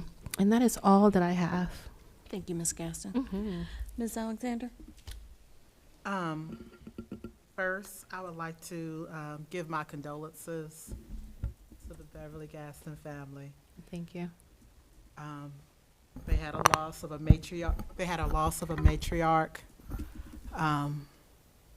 Beautiful person. I've heard many stories. And when you lose a gem in the city, you know, it touches all, even those who have never met them. But that gem is still there, you know. Their spirit is still there, their memory is still there. And I would just like to extend my condolences. Thank you. Also, you guys are missing a treat if you're not seeing those girls flag football. Ooh. Oh my God, they are doing it. They are shaking and baking. I mean, you know, come out and support. I heard the track team are really doing great things as well. Some young men have broke some records for the school. The middle school girls are #1 in the state of Ohio. So support our sports. Also, I would like to thank the Five Below company in Finneytown. They have been really providing a lot of donations to the schools. And I kind of like, you know, they had put something out on social media saying, hey, we want to assist North College Hill. One of the manager there, she's one of our own, Miss Asada. Yeah. And she's like, hey, I need somebody just to come and get this stuff. I've provided stuff to other schools. Can somebody come? I'm like, well, heck, what time do I need to be there? So I've been dropping off stuff to the elementary, to the high school, and they're just super excited. The elementary said it was right on time because of their step store. And I remember my little ones, they were always so excited to use their little Trojan bucks to purchase things for the step store. And so, I would like to thank Ms. Asada and the Five Below company for doing that. And also, the cleanup day, that looks like that was an awesome success. I'm sorry that it caused a lot of work for Public Works, but sounds like people are getting their, unwanted items out of their homes, out of their garages, probably out of the yard. So Mr. Aaron Wallace doesn't have to give them a fine for having junk everywhere. So that's awesome. It's National Volunteer Week. I just urge everyone to volunteer somewhere, anytime is, whether it's 10 minutes, 15 minutes, just volunteer somewhere. Also, there's a community health fair coming up at Journeys Church on May 9th from 11 to 3 p.m. And there's going to be all kinds of free screenings. So as part of that initiative, getting North College Hill back healthy, let's take advantage of things that are in our neighborhood, and it's free. If it's free, that's for me. Also, and I don't know if you all caught on Channel 12 News that, I guess it's not the Flock anymore, but it's now the new home base for the Cincinnati Roller Derby. Isn't that so exciting that we have something major here in North College Hill? And they've been having those, when you, Ms. Dukestein, when you said that it had changed to a roller rink, they've already had some events there. And I believe the next event that I heard them say is on May 23rd. So let's go out and support. That's just an awesome thing. That's going to bring more people probably to College Station while they're going to see these roller derby events and all our other businesses here. So that's all I have. That's good. Thank you, Ms. Alexander. Ms. Curitan. Thank you so much, Madam President. A couple of things. I know it's probably more than a couple of things. As a couple of my members on council have suggested and spoke on, I am so excited to see our police department out. I am thrilled, and unfortunately it is for people who are speeding, but it just makes me feel so good that our police officers, they are out, they are boots on the ground in our community, and they are catching those speeders. I want people to know that, North College Hill is not the place where you want to speed, and slow down coming through our city. We really, really appreciate that. So thank you, Chief Cheney, and to your awesome command staff. I hope you got my email earlier. We are very, very appreciative of all of the hard work that you all do for our community to thrive. Also today, I did see our code enforcer and the street sweeper, right, on my street today. And I was like, thank you. I appreciate it. You can't take those things for granted, right? And so that's really important, just coming up off the cups of having our cleanup day on last Saturday. So thank you to those gentlemen. This is National Volunteer Week, so I want to share a quick story with you all. It's April 19th to the 25th, and I know that volunteerism is not always the cutest or most beautifulest thing that people like to do, but it's necessary and it is needed, especially for our community. I was volunteering at an event on Saturday afternoon, and I wanted to share with my community, even outside of North College Hill, the freebies that were available, and one resident of the city reached out to me. They came and they loaded up their vehicle. I loaded up my van and we brought it right back to North College Hill, the remaining that we had. When I tell you that there were so many people who came by who were blessed by the milk, the produce, the potatoes, the onions. I was telling people how to cut up zucchini and making it their hibachi rice, or to even cut it up and saute it with onions. And so there is a need in our community for food. There is a need for those who maybe don't have the appropriate resources. And I'm so glad that Donna Bruner and Mimi Anderson were able at the last minute to step up and show out for our community. So thank you, ladies. I also want to share that I was honored to be on the panel for the Greater Cincinnati Realtist Association. They were in North College Hill. Thank you so much, Mayor Nichols, for extending the invitation for them to be a part. This was a phenomenal discussion. Tristan Burnham, who's also with the Port Authority, he was present. Pastor Keith Turner, who is a pastor at Consolation Christian Church in College Hill, he was on the panel along with Dr. Blaylock and I. And we had a packed room. It was filled with a lot of exciting things. And so North College Hill is on the move. I'm very, very excited for the strength of the partnerships and people seeing our city. They see the bad, but there's so much good that comes out of North College Hill. I also want to share that in support of our athletic department, they are doing a booster. They are selling mulch for $8 a bag. You might see it on social media or what have you, but you can reach out to Tyler Williams' wife, Miss Williams. She has it for sale. Let's support our school. They're doing the good work. Thanks for our athletic director, our basketball coach, and the football coach for really not just showing up in season, but also showing up off season to support the school and the young men. And lastly, I want to share that we did meet with Ms. Dukestein for the administrative report, Ms. Gaston, myself, and Ms. Zorb, and Mayor Nichols, and I'm so excited to see the strength of the administrative report. Just a couple of small changes that will come from that, but I'm sure that Ms. Dukestein has that under control. And North College Hill is a beautiful place. I'm so excited to, even on this past Saturday, to have met many more of my neighbors. I'm so excited to see the positivity. Even the furniture store on the corner right next to Subway, I can't recall the exact name, they had a beautiful event on Friday night. In our Kroger, there is a huge bulletin board of all of the wonderful things that are happening in North College Hill. I tell you, it's time to plug in and it's time to load up because North College Hill is on the move, and I'm so excited to be a part. Thank you. Thank you, Ms. Curitan. Ms. Clear? Thank you, Madam President.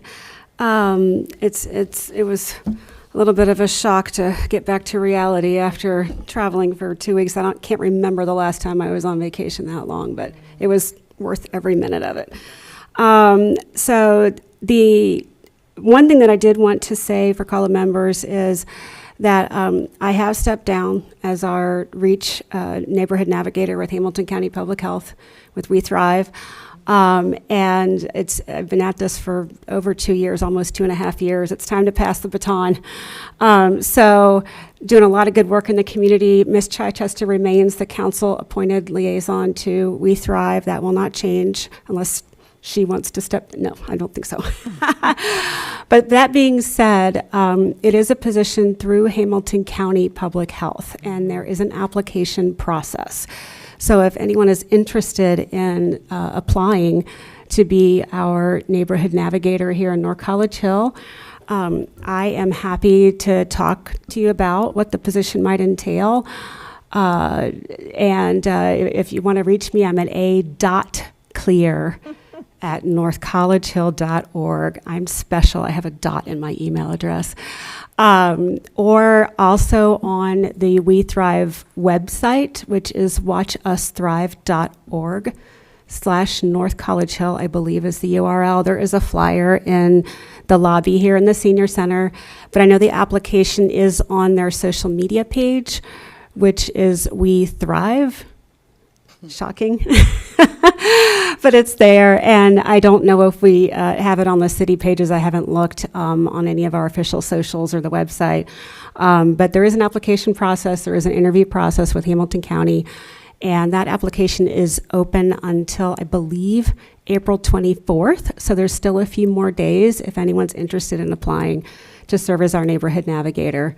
We're doing a lot of great work in the community, and it's just the resources that are out there and just networking with other cities. It's been a joy to be part of that process. And I also want to piggyback on the volunteer week. I love volunteering. It's not a chore at all. I love it, at least not for me. I joke that I'm a professional volunteer. So one of my favorite quotes is, and I can't think of the author's name off the top of my head, but it says, when you vote in elections, you vote once a year. But when you volunteer, you vote every day about the kind of community that you want to live in. And I love that quote so much. And that's all I have to say. Find a cause and roll up your sleeves. Thank you, Ms. Clear. Madam President. Ms. Ms. Clear, do you, I appreciate the plug for the Neighborhood Navigator application, but I'm curious, do you have any idea what the time commitment is for that? Oh, yes, I can.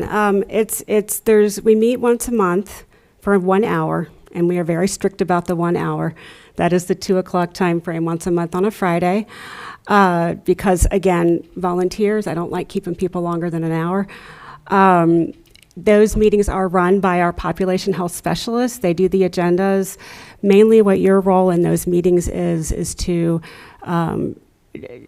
gather the city resources that might be necessary to get the projects going. Our team has grown, so there's a lot of support there. The other time commitment, and this could be in person or virtual, they have learning collaboratives, I think maybe 3 or 4 times a year, that are at their office building where, again, you can network. They talk about programming. They give you more information about some of the community health initiatives that the different communities are working on.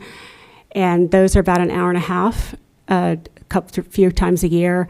And aside from that, it's mainly just communicating as needed with city resources, to just say, hey, here's this grant coming up, or here's this, information that I think might be a benefit to the community, and just passing that information along to the city. That's mainly what the role. It's a liaison role, but it is a coordinator role. But you don't have to do a lot of heavy lifting. It's just a really nice way to get these programs into the community and get us access to the resources. Part of what I was able to do when I was a city employee, and then also Reach Navigator in the past, was get those grant dollars in to help us with park renovations and renovating the senior center kitchen, things like that. I knew about those because we were part of this process. So otherwise I may not have known that funding was out there.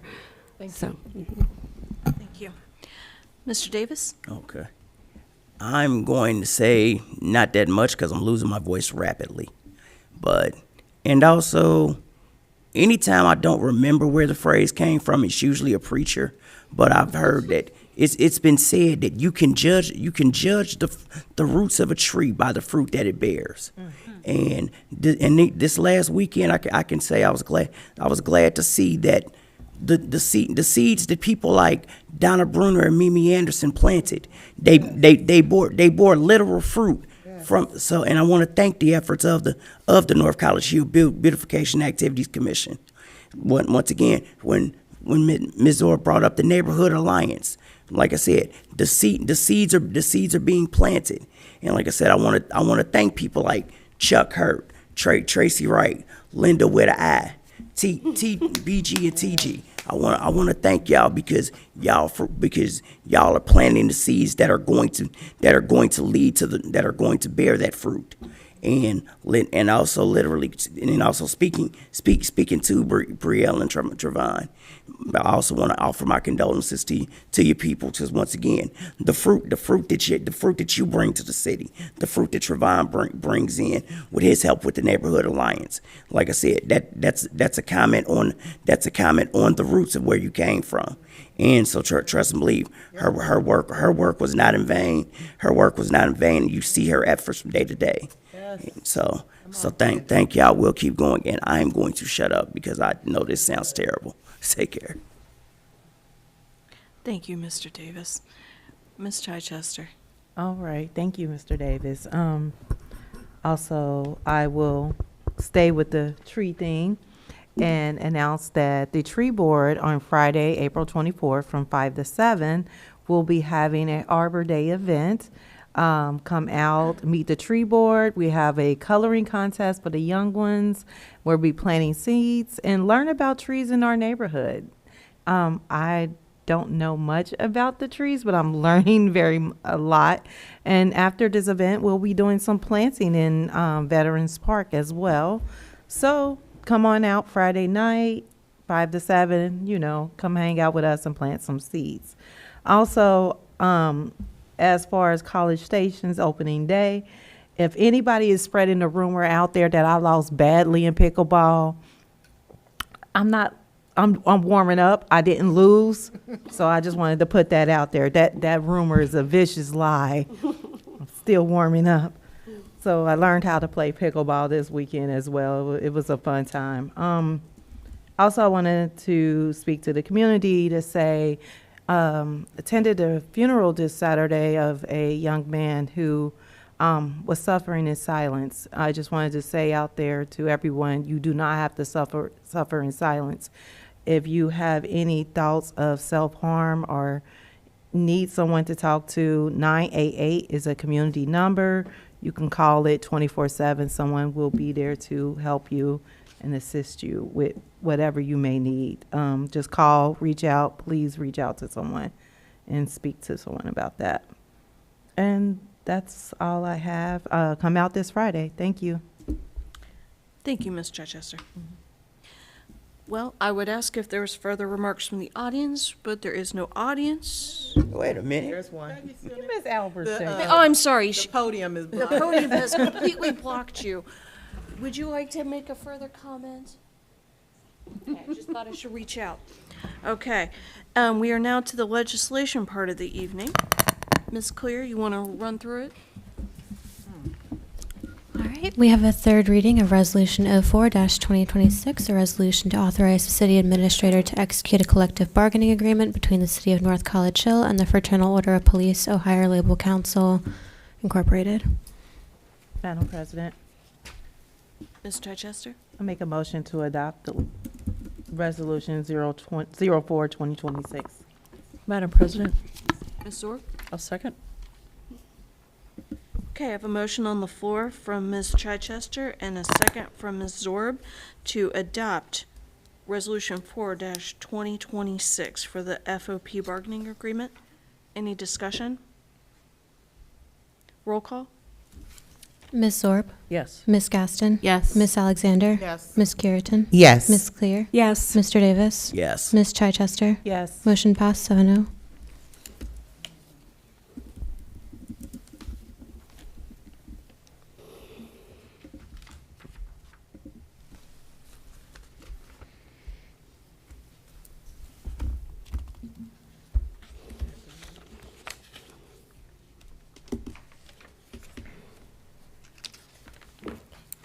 We have a third reading of Resolution 05-2026, a resolution adopting community health, wellness, and sustainability framework for the City of North College Hill and declaring an emergency. Madam President, Ms. Clear? I would like to make one minor amendment to this resolution. We do not yet have a brand name. So on page 2, under section 2, should we strike insert brand name and instead say this initiative? For clarity. It will eventually be named. Okay. Do I have a second to that? Madam President, Ms. Chichester? I second that motion. Okay. Madam President, Ms. Zorb? there's actually 2 locations where it's listed. Oh, thank you very much. Section 1 as well. Okay, I have a motion on the floor to amend Resolution 5-2026. The amendment is to change the blank to this initiative twice. Roll call? Ms. Zorb? Yes. Ms. Gaston? Yes. Ms. Alexander? Yes. Ms. Curitan? Yes. Ms. Clear? Yes. Mr. Davis? Yes. Ms. Chichester? Yes. Motion passed 7-0. Madam President, Ms. Clear? I'd like to make a motion that we adopt Resolution 5-2026 as amended. Madam President, Ms. Chichester? I second that motion. Okay. I have a motion on the floor from Ms. Clear with a second from Ms. Chichester to accept Resolution 5-2026 as amended for the Health and Wellness Framework. Any discussion? Roll call? Ms. Zorb, Yes. Ms. Gaston, Yes. Ms. Alexander, Yes. Ms. Kiritan, Yes. Ms. Clear, Yes. Mr. Davis, Yes. Ms. Chichester. Yes. Motion passed 7-0.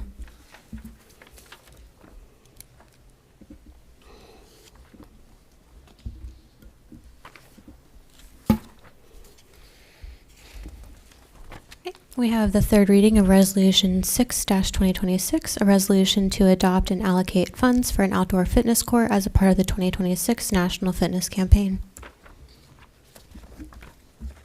Madam President, Ms. Gaston? this piece of legislation sat in my committee, but unfortunately, one meeting, we didn't have quorum, and the second meeting had to be rescheduled. So I'm hoping that during discussion, any questions that council may have can ask at this time. Thank you. Do I hear a motion? Madam President, Ms. Chichester? I make a motion, we adopt the allocation of funds for outdoor fitness court. Resolution number 06-2026. Do I have a second? Madam President, Mr. Davis? I'll second. Okay, I have a motion on the floor from Ms. Chichester and a second from Mr. Davis. Discussion? Madam President. Ms. Zorb?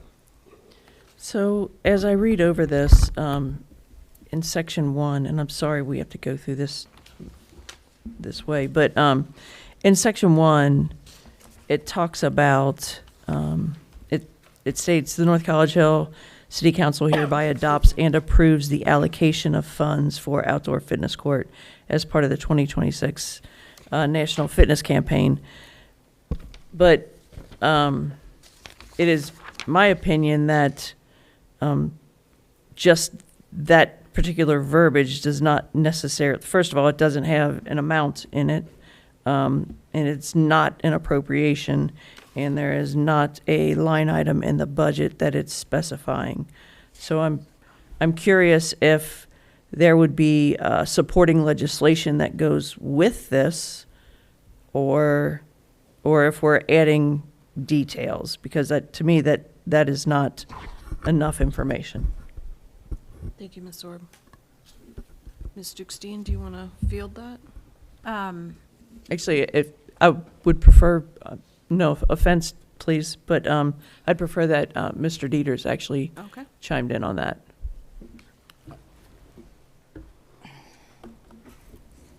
Yeah, I'm not sure what your question is. I don't know how I would be able to answer questions regarding where the funding and where the funding's coming from. Well, I guess I'm really asking, do we need more specific verbiage in there than what's in there now? It doesn't list an amount. It uses the verbiage of allocation of funds, but it doesn't say a dollar amount. Madam President, There's I not, think there's an amount up top Mr. that says that the amount of $111,000, no, the 60. the 60, right? Madam President. well, actually, it does talk about local funding of 111. So, Madam President, Ms. Dukestein? I think I can add a little bit of clarity. So the legislation is around us receiving the $60,000. The additional amount would be, that is the community match that we are required to make. So anything over $75,000, I'll be required to come back legislatively to get council's permission. As we talked about, the intention is to use the $100,000 that grant that we received in 2025 to address this $111,000. So anything over and above that $100,000 grant that would be applied to the tail end of this balance, if it is over the 75, then I'd be right back here. So the amount that this is referring to, it says the City of North College Hill will accept a $60,000 University of Cincinnati health grant from the NFC Grant Committee and statewide partners, and endeavors to provide local funding. So we have to provide the local funding. So if I were taking that local funding out of our line items, then I would be I'm gonna have to come to you. Madam President, Ms. Alexander. so, Ms., Councilmember Zorb, just for clarity, you want like not to exceed $75,000 somewhere on here? What, is that the clarification that you're? Our charter already distinguishes not to exceed 75,000. Yeah, We wouldn't but need to- I'm just asking, is that what, because you said you wanted more detail. What detail?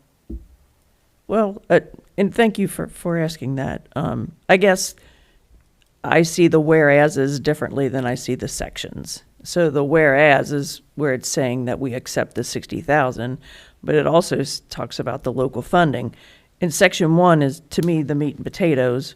And the meat and potatoes actually just straight out says that council adopts and approves the allocations of funds for the outdoor fitness. So I don't know what that amount is. To me, if there was an amount, it should be there, and it should tell me the line item, and there should be, I mean, there's not an appropriation. I mean, it's kind of Madam President. straightforward, if you ask me. Yes, Ms. Curitan. So, Ms. Dukestein, just to clarify, for the section in which Ms. Zorb is speaking of, what is that dollar amount that should be added in there? There should not be a dollar amount. So this legislation, the resolution to adopt and allocate funds for an outdoor fitness as a part of the 2026 National Fitness Campaign, the allocation is for, we're receiving the $60,000. And so the other portion, which is $100,000, $111,000 is coming from another grant. So just to clarify, it is titled a resolution to adopt and allocate. So do we need to strike through the allocation portion of the title of this grant? Because if you're saying that we're not, I think let me that- clarify just really quickly if I can. So if we're not actually allocating any money towards it, I'm not sure why it's in its title. So if you are, I think this is a general piece of legislation. I think that they want to make sure that the $60,000 that you're giving them, that they're giving us, we are going to put towards this national fitness campaign. Madam President, Ms. Clear. perhaps if we clarified in section 1, North College Hill City Council hereby adopts and accepts the $60,000 University of Cincinnati health grant for the outdoor fitness court as part of the 2026 National Fitness Campaign. Would that suffice? This is to allow us to accept those funds. I think so. We just take out approves and adds accepts. Accepts, yeah, and then just specify the $60,000 grant and that we're going to put it toward this project. I don't think you have to specify the $60,000 grant. I think that's a level of comfort for what, I'm not sure, because it does adopt and accept the money by just using those two words, adopt and accept. Ms. Zorb. Madam, Oh, I apologize. I was just wanting to round back and see how you felt with that. I would absolutely accept the verbiage that Ms. Clear specified. Sorry. Excellent. Ms. Gaston? I was just going to ask if we can add the 60K to that section. Okay. you. So, was that, before we go any further, was that the only issue we had with the verbiage, Madam President, Ms. Gaston? correct me if I'm wrong, but I do remember there was a piece of legislation that was written some time ago. I can't remember exactly what it was, but it had the mayor and the city administrator, and we were told that the mayor did not have to be on there. So in section 2, should it read that the city administrator are hereby authorized and directed to take all necessary actions, blah, blah, blah, blah, blah? Again, I'm sorry, Madam President, Ms. Dukestein? I think this is general. So this says that the mayor and the city administrator, I do not believe that the mayor is required to be on this. But I don't, I mean, it's just You're whatever. saying it's not If gonna hurt both of anything. it, no, it's not gonna hurt It's not anything. gonna hurt, but Ms. Gaston, She do you wants to find that sign, I'll take it acceptable? over to her office. Yeah, because I was looking at the general piece of legislation that came from the NFC versus this one. Madam President. Madam President, that's just something I put on there all the time in case there's a requirement for the mayor of a city to do anything with that, that generally that they would have the authority to do it if there was so it's more of a ministerial thing. It's not nothing specific. Ms. Curitan? Thank you so much. Ms. Gaston, did you say that there was a different type of legislation that NFC uses that's different from what we have? So just to clarify, the NFC made this process so easy for us so we can accept this money, okay? So there is a general blanket piece of legislation that they gave to us, and we fill in our information. And we send it over to our law director to make sure it's airtight, and then it's sent to committee and then to council floor. So I was just referring to, when I look at this versus that, there aren't any sections in there. So I just was a little curious why we had additional sections. Okay, thank you. And then also again, Madam President, excuse me, I just wanted to get a better understanding of Section 2, where it does say the mayor, we can strike that out, and it's not necessary, but the mayor and the city administrator are hereby authorized and directed. I'm not sure if we are giving them the direction to do so, because this was presented to us. Words matter, and it also says to take all actions necessary. I don't know if that also says that, hey, if it's over 75,000, go ahead and do so, because it's written in this piece of legislation. Madam President, So can we, Ms. Dukestein? it does I was- not, the charter always supersedes any of these items. We can't override the charter in this. I'm sorry, I was, Ms. Curitan, go ahead. thank you so much, Madam President. So if it's, as the charter does clearly state, I'm not again sure why we would need that section in there if in fact it's over that threshold, and that Ms. Dukestein will have to come back to council. We are not, it's my understanding that words matter 5 years, 10 years down the line, words do matter. And so if council is not giving the mayor and the administrator authorization and direction to take all action necessary, then I would recommend that we consider doing a strike through of the entire Section 2. Or maybe not the entire Section 2, because it does say that they are authorized. I guess you're stating to take out and directed to take all actions necessary? Madam President. So again, Yes. Madam President. because Ms. Hold on one second. Thank you so much. So because Ms. Dukestein did confirm what our charter says, anything over 75,000 does have to come back to council. I don't even believe that Section 2 is required, because we are not saying that we want the administrator to take all necessary action to implement this. If that action requires to spend 75,001 cents, we are not saying to go forward. What we are saying is that we want that to come back to council if it is over 75,000, or better yet, this is also saying that if it's only 50,000, just to go ahead and do it. So I want to make sure, again, words matter. I want to make sure that if we are saying that we're voting on this today, and it says that council hereby authorizes and directs to take all action necessary to implement, I'm not sure that's necessary if that is not what we're doing. Madam President. Yes. Ms. Gaston? Sorry, still getting over a cold. Section 2 confuses me only because this is a resolution to adopt and allocate funds. So we're going to accept these dollars, right? Mhm. We're going to allocate it to the fitness court, right? Right. Yep. Then we go to phase 2, which is implementing it, because I want to make sure that, one, the school is in agreement with where it's going to be located in writing or verbally. I want to make sure that where we're putting it, that it fits, because there's additional information about how far it needs to be from a playground, so on and so forth, those type of things. So Section 2 does kind of confuse me, because it sounds like we're taking the money and digging a hole so we could put the stuff there. So I just wanted to make sure that this is only pertaining to the funds. Y'all know I got PTSD from legislation in 2025. So I want to make sure I understand what we're voting on. Mr. Dieters, do you want to clarify on both questions? The language that we provided was pretty much the language that they provided us that they wanted for us to participate in the grant. So we can, if we can, you can just table it, and we can bring back whatever you want. I don't know. Madam President. Mayor Nichols. So, the way I view this, Section 2 is stating that we can only operate within the parameters of this piece of legislation. So, Section 2, the mayor and the city administrator are hereby authorized to direct and take all action necessary to implement the outdoor fitness court as stated in this document, in this piece of legislation. We cannot go outside of the parameters of this. Or the charter.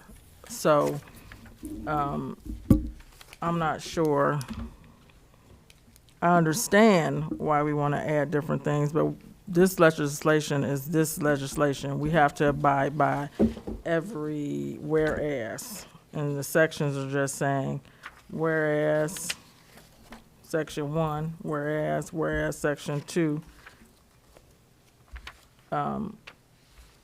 So we can add, take away, but it still has to stay within the parameters of this actual resolution.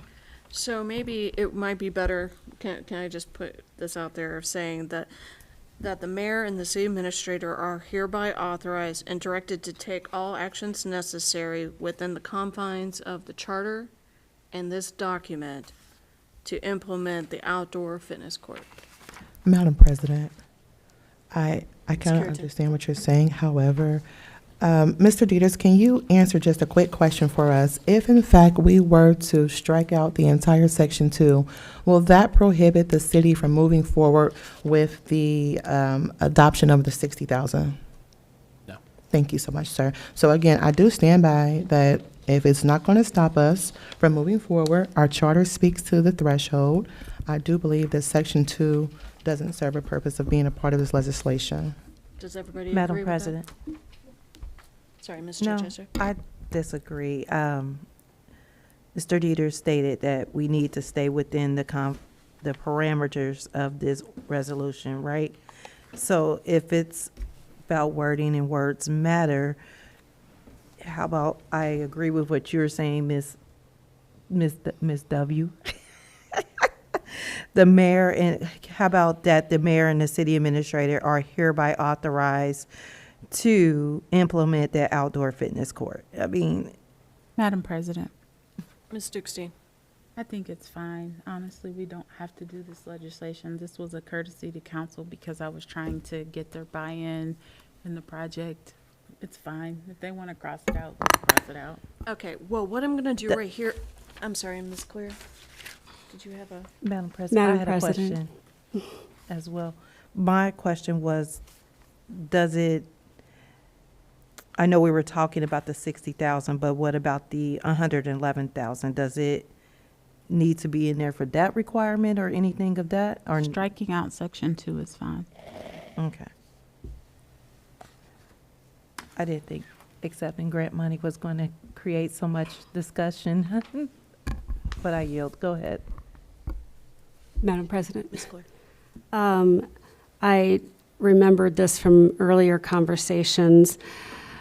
On the third whereas on page 1, it says additional funding requirements, et cetera, can be found on the attached grant program requirement document provided by the National Fitness Campaign. There is nothing attached. So I believe that a lot of our questions may be answered if that document was in fact attached to this legislation. That document was, I'm sorry, Madam President, I apologize. Ms. Dukestein. That document was provided to Ms. Gaston. I understand, but the legislation says it's attached, but it's not attached.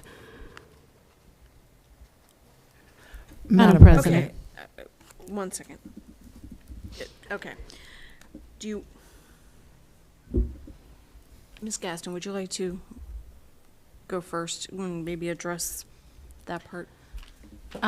This is a time-sensitive piece of legislation, and I am so sorry, but I would if we can get a little bit more time so we could talk about this a little bit more in my committee, that would be awesome. I tried to squeeze in a special meeting so that we can have this conversation.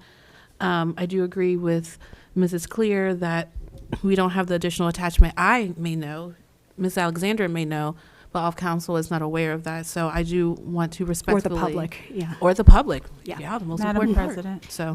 One question, Ms. Gaston, what you say is time sensitive. When is this due? So it was due a couple weeks ago. They wanted it so that we can maintain the timeline that was set forth so that we can move forward with the different phases. So Ms. Dukestein requested that we can do 3 readings and then vote on it and let them know. So we are at the 3rd reading, so they are waiting on us. So we To have really an need to do answer. it tonight. Madam President. Ms. Dukestein. So I'm not sure how this council group handles things, but if there were attachments when I was a council member, then I would attach them. That's why I provided them. So what they're saying here in that space is that you do understand that the concrete is a separate cost. We have to provide that ourselves. Which So we I do talked remember about that that in being spoken committee. about. We talked about that in committee. Okay, so what I'm gonna do, because it does sound like there is a time-sensitive portion of this. I'm gonna put through the 2 different amendments separately. So let's do the amendment first for what Ms. Zorb was speaking about. If you would like to quickly restate, Ms. Zorb, the amendment that you were talking about where we were adding the 60,000. Do you remember? Actually, I did, actually, Ms. Clear Ms. came up with the Ms. verbiage. Clear, can you If she restate could, the verbiage for that amendment? Certainly. In section 1, that we amend that statement to read that North College Hill Council hereby accepts the $60,000 UC grant for an outdoor fitness court as part of the 2026 National Fitness Campaign. Can I Miss- count that as your motion? That is, Madam President, I'm sorry. Ms. Clear, you said, I wrote it down, you said that North College Hill Council hereby adopts and accepts and omits approves. Is that what you yes, said? yes, thank you. We're striking the phrase, approves the allocation of funds. Thank you. No, just approves, adopts, and accepts the allocation of funds for our outdoor fitness court as a part. I think the word that you said, based on what I heard you say, is to strike approves and write accepts in place. Madam President, Ms. Clear? I wrote down what I said, yes. and that's what Okay, I just read. We're gonna go with what you stated, because Okay. I believe in your ability to write down what you said. Do I have a second? Madam President, can we reread that Reread it? again? Yes, Sure. please. Ms. Thank Clear, you. would you like to reread that? That the North College Hill City Council hereby adopts or accepts, because I didn't say adopts because that doesn't make any sense grammatically. The North College Hill Council hereby accepts the $60,000 UC grant for an outdoor fitness court as part of the 2026 National Fitness Campaign. Have a second? I'll second, Madam President.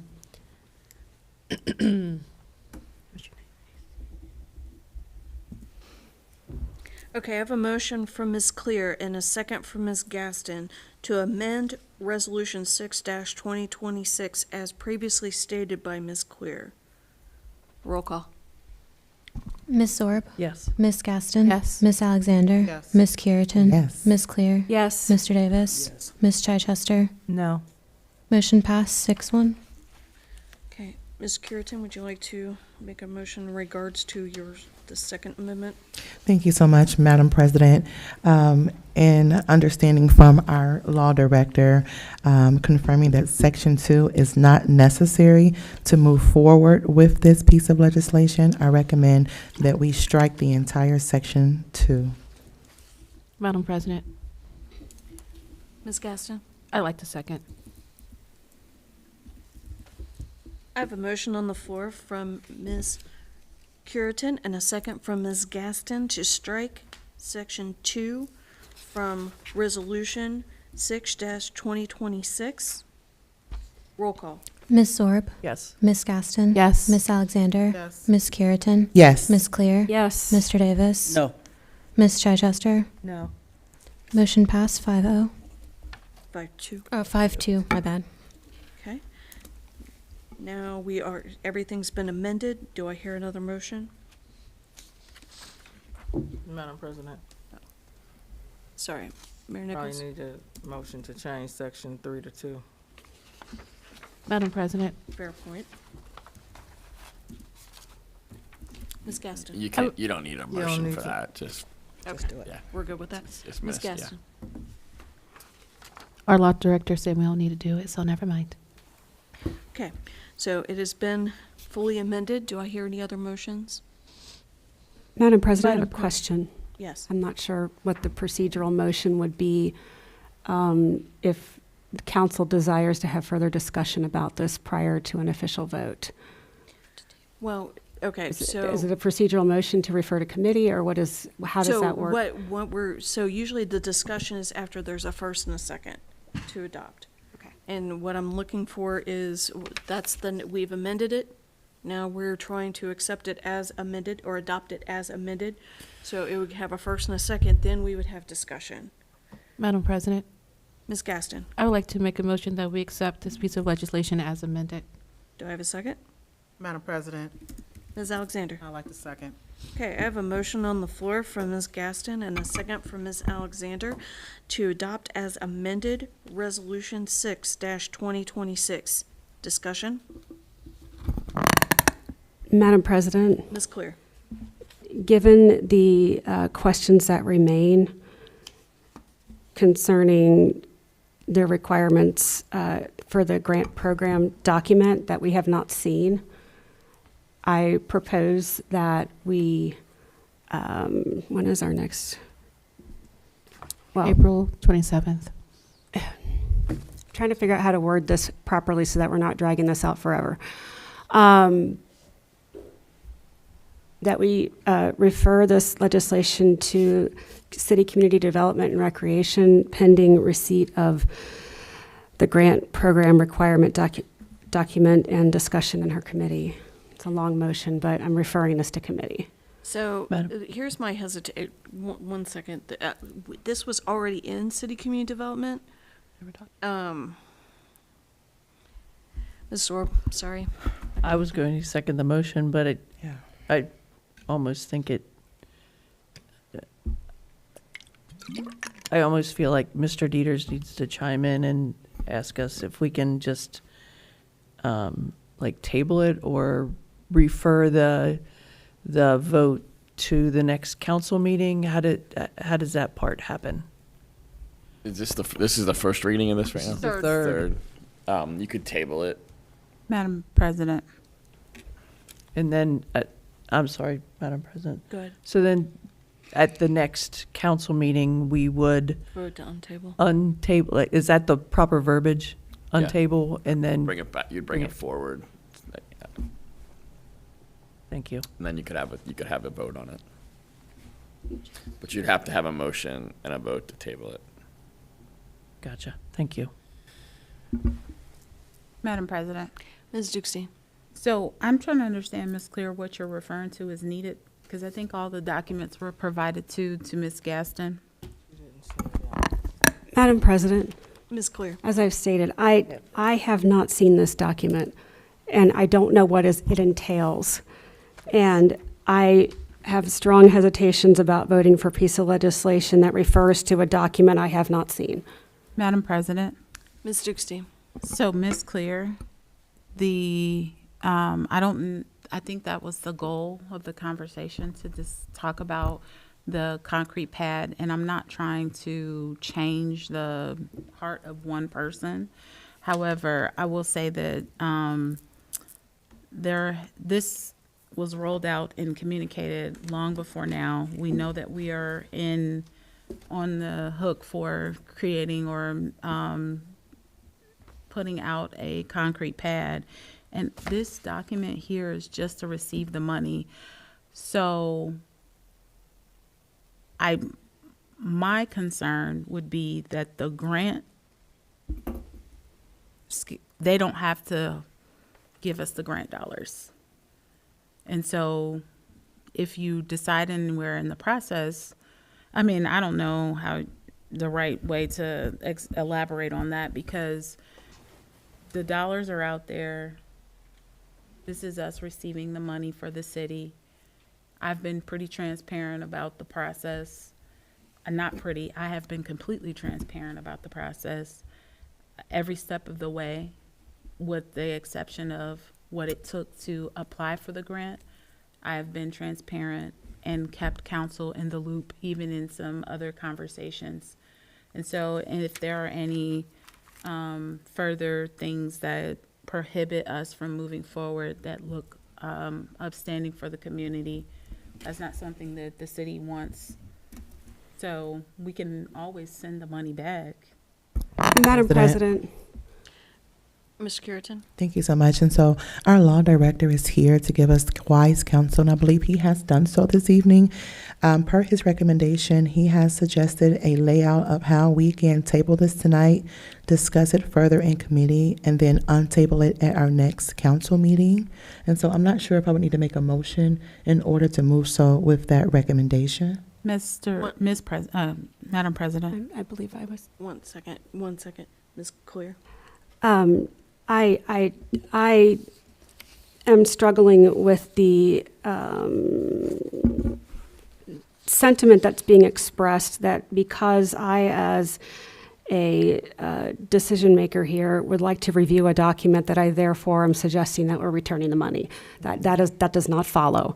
I just want to read the document before I vote on the document, and I think that's completely reasonable. Ms. Gaston. This document is time sensitive. We did what we could to have this meeting. As Ms. Dukestein stated, the attached grant program requirements has nothing to do with us accepting grant money. Strike that phrase then. That's an excellent idea, but I want to encourage you all that this was supposed to be passed last month, and they were gracious enough to give us additional readings so that we could review this. So. All right, so let me ask this.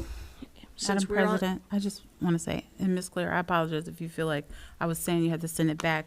I'd be amenable to striking that out if you all are willing, but no one suggested that. That's what And I then the was about second to thing that I suggest. was going to say is that I don't think Mr. Dieters gave us, or he wasn't directing us in one way to go. He was saying, if you would like to table it, this is how you would do it, not that we should table it. Okay, so here's the thing. So, Ms. Clear, if we go back to in the amendment kick, and we take out the part where we're referring to an attached document, would you be amenable to furthering going on with our third reading here? Or are you still saying nope? I mean, I'm just, Madam President, Yes. apologies. Let me just get my head around it again. Let me see how.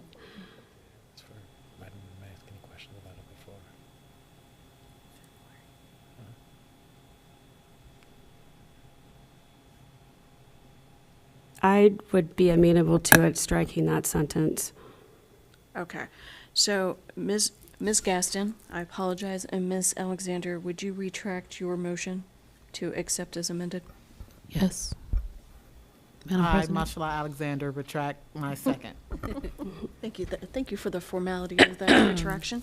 Okay, now we're back to the amending part of the evening. Ms. Clear, was there a motion? Madam President, I would like to make a motion in the third whereas to strike the clause beginning with the word additional funding requirements and continuing for the concrete installation of the fitness court studio assembly can be found on the attached grant program requirement document provided by the National Fitness Campaign as being irrelevant to this piece of legislation. Do I have a second? Madam President, Ms. Alexander? I second. I have a motion from Ms. Clear and a second from Ms. Alexander to strike out what Ms. Clear just stated. Roll call? Ms. Sorb? Yes. Ms. Gaston? Yes. Ms. Alexander? Yes. Ms. Curitan? Yes. Ms. Clear, Yes. Mr. Davis, Yes. Ms. Chichester. Yes. Motion passed 7-0. Okay. Madam President, Ms. Gaston. I would like to make a motion that we adopt this piece of legislation with all the amendments that we had tonight. Madam President, Ms. Alexander. I second. I have a motion on the floor from Ms. Gaston and a second from Ms. Alexander to accept and adopt Resolution 6-2026, the Outdoor Fitness Court, as amended with all amendments that have been passed. We've had discussion. Roll call. Ms. Zorb, Yes. Ms. Gaston, Ms. Alexander, Ms. Curitan. Yes. Ms. Clear. Yes. Mr. Davis. Yes. Ms. Chichester. Yes. Motion passed 7-0. Okay.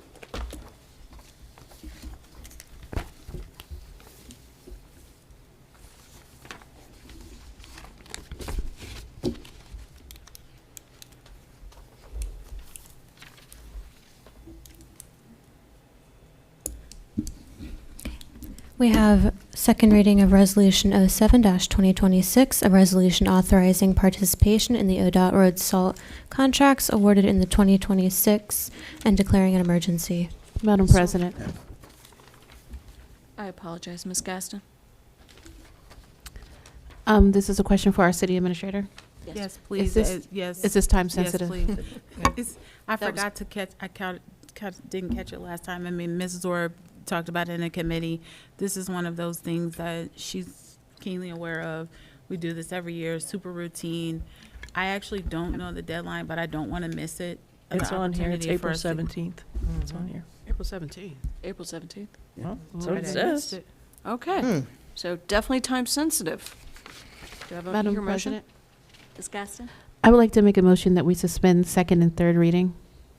Madam President, Ms. Clear? Just- I'll second. I have a motion on the floor Just from the third. Just It's just the third. It's just the third. My bad. agreed. We didn't have enough. Okay. Sorry. I have a motion on the floor from Ms. Gaston and a second from Ms. Clear to suspend third readings of Resolution 7-2026 for the ODOT salt. Roll call? Ms. Zorb, Yes. Ms. Gaston. Yes. Ms. Alexander, Ms. Curitan, Yes. Ms. Clear. Yes. Mr. Davis. Yes. Ms. Chichester. Yes. Motion passed 7-0. Do I hear another motion? Madam President, Ms. Chichester? make a motion, we adopt Resolution 07-2026, resolution authorizing the participation in the ODOT road salt contracts awarded in 2026 and declaring an emergency. Madam President, Ms. Zorb? I'll second. I have a motion from Ms. Chichester and a second from Ms. Zorb to adopt Resolution 7-2026 for ODOT salt. Discussion? Roll call. Ms. Zorb, Yes. Ms. Gaston. Yes. Ms. Alexander. Yes. Ms. Curitan. Yes. Ms. Clear. Yes. Mr. Davis. Yes. Ms. Chichester. Yes. Motion passed 7-0.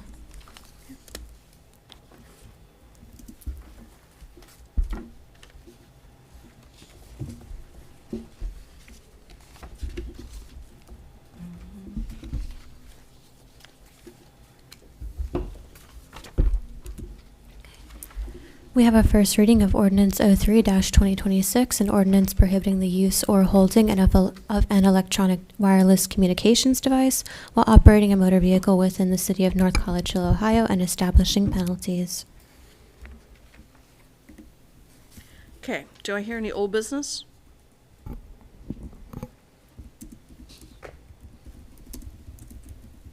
Do I hear any new business? Madam President, Ms. Zorb? I'd like to make a motion, we adjourn. Madam President, Ms. Chichester? I second. I have a motion from Ms. Zorb and a second from Ms. Chichester to adjourn. Roll call. Ms. Zorb, Yes. Ms. Gaston, Yeah. Ms. Alexander, Yes. Ms. Curitan, Yes. Ms. Clear, Yes. Mr. Davis, Yes. Ms. Chichester. Yes. Motion passed 7-0. I was about to say, what?